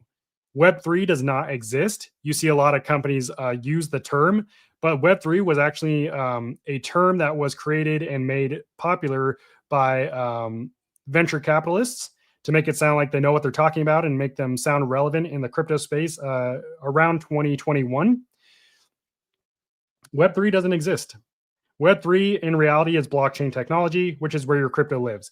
Connecting your Ledger wallet to Web3, that doesn't even make any sense. That whole line, again, any of those videos you see where they're like, stop using a cold wallet, they're not safe, get your crypto onto Web3, that's a scam. Don't fall for it. Block those accounts. Just followed you on Facebook. Follow up. So thank you for following on Facebook. Cyber Skrilla on Facebook, everyone go and follow so we can get 100 subscribers so we can live stream there. Just followed on Facebook, follow up. So the seed phrase is a master key to my crypto. If the seed phrase card, yes, the seed phrase is the master key to all of your crypto. If anyone ever gains access to your seed phrase, like even though I don't have your hardware wallet, if you gave me your seed phrase, I could access all of your crypto from my own wallets. So that's what you need to keep secure. Is having multiple Tangum better than having several wallets on a single Tangum? Well, you can't have several wallets on a single Tangum wallet, unless you're asking about like cryptocurrencies. But like when you set up your Tangum wallet, you get one receiving address for all the blockchain networks, right? You get one Bitcoin address, one Ethereum address, one Solana address. But in general, yes, diversifying your crypto, especially if you own like a decent chunk, whatever that is to you, diversifying it is always the best move. And you don't have to get crazy. You don't need like 10 wallets, maybe 2 to 3, depending. Um, but the biggest threat in crypto is user error. And there's like the FBI has put out data about this. Like user error is the number one way people lose their crypto. And we're just human, we make mistakes. So the best way to reduce that risk is to diversify your crypto. That way, if you do make a mistake with one of your wallets, you don't lose everything, you just lose a chunk of it, right? So how do you keep track of all these wallets and seed phrases? Just you keep track of anything else. I don't know. I mean, however you want to do it. You have 3 wallets. Look, I've got my Trezor wallet, I've got a Ledger wallet, and then I have my Ryder wallet, right? Maybe you put that all in like a safe place where you consider a safe place. And then maybe you have your 3 seed phrases for each wallet. You could put that somewhere else, and you could label each seed phrase if you want to correlate it to like each wallet. You got your Ledger wallet seed phrase, your Trezor wallet seed phrase, your Ryder wallet seed phrase. I mean, it's literally the same as you'd organize anything else in your life. But it really depends on you as a person. There's no right or wrong way to do it. You just do it. So.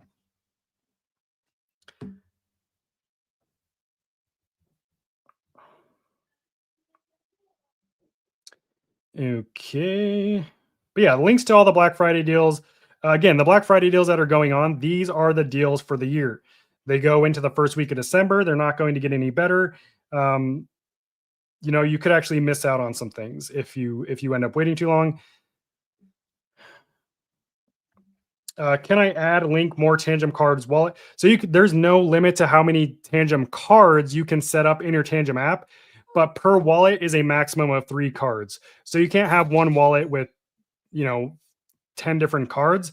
The technical workaround of this is if your Tangum wallet is set up with a seed phrase, then you can set up additional Tangum cards with that same seed phrase, and it will effectively be the same wallet, but it'll be different sets in the app.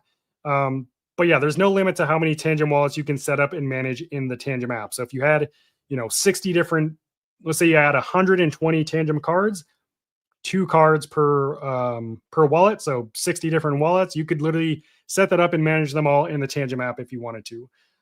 That said, all the links to these deals are in the description of the live stream. Yeah, and it's been a good time talking with y'all. I'll see you on the next live.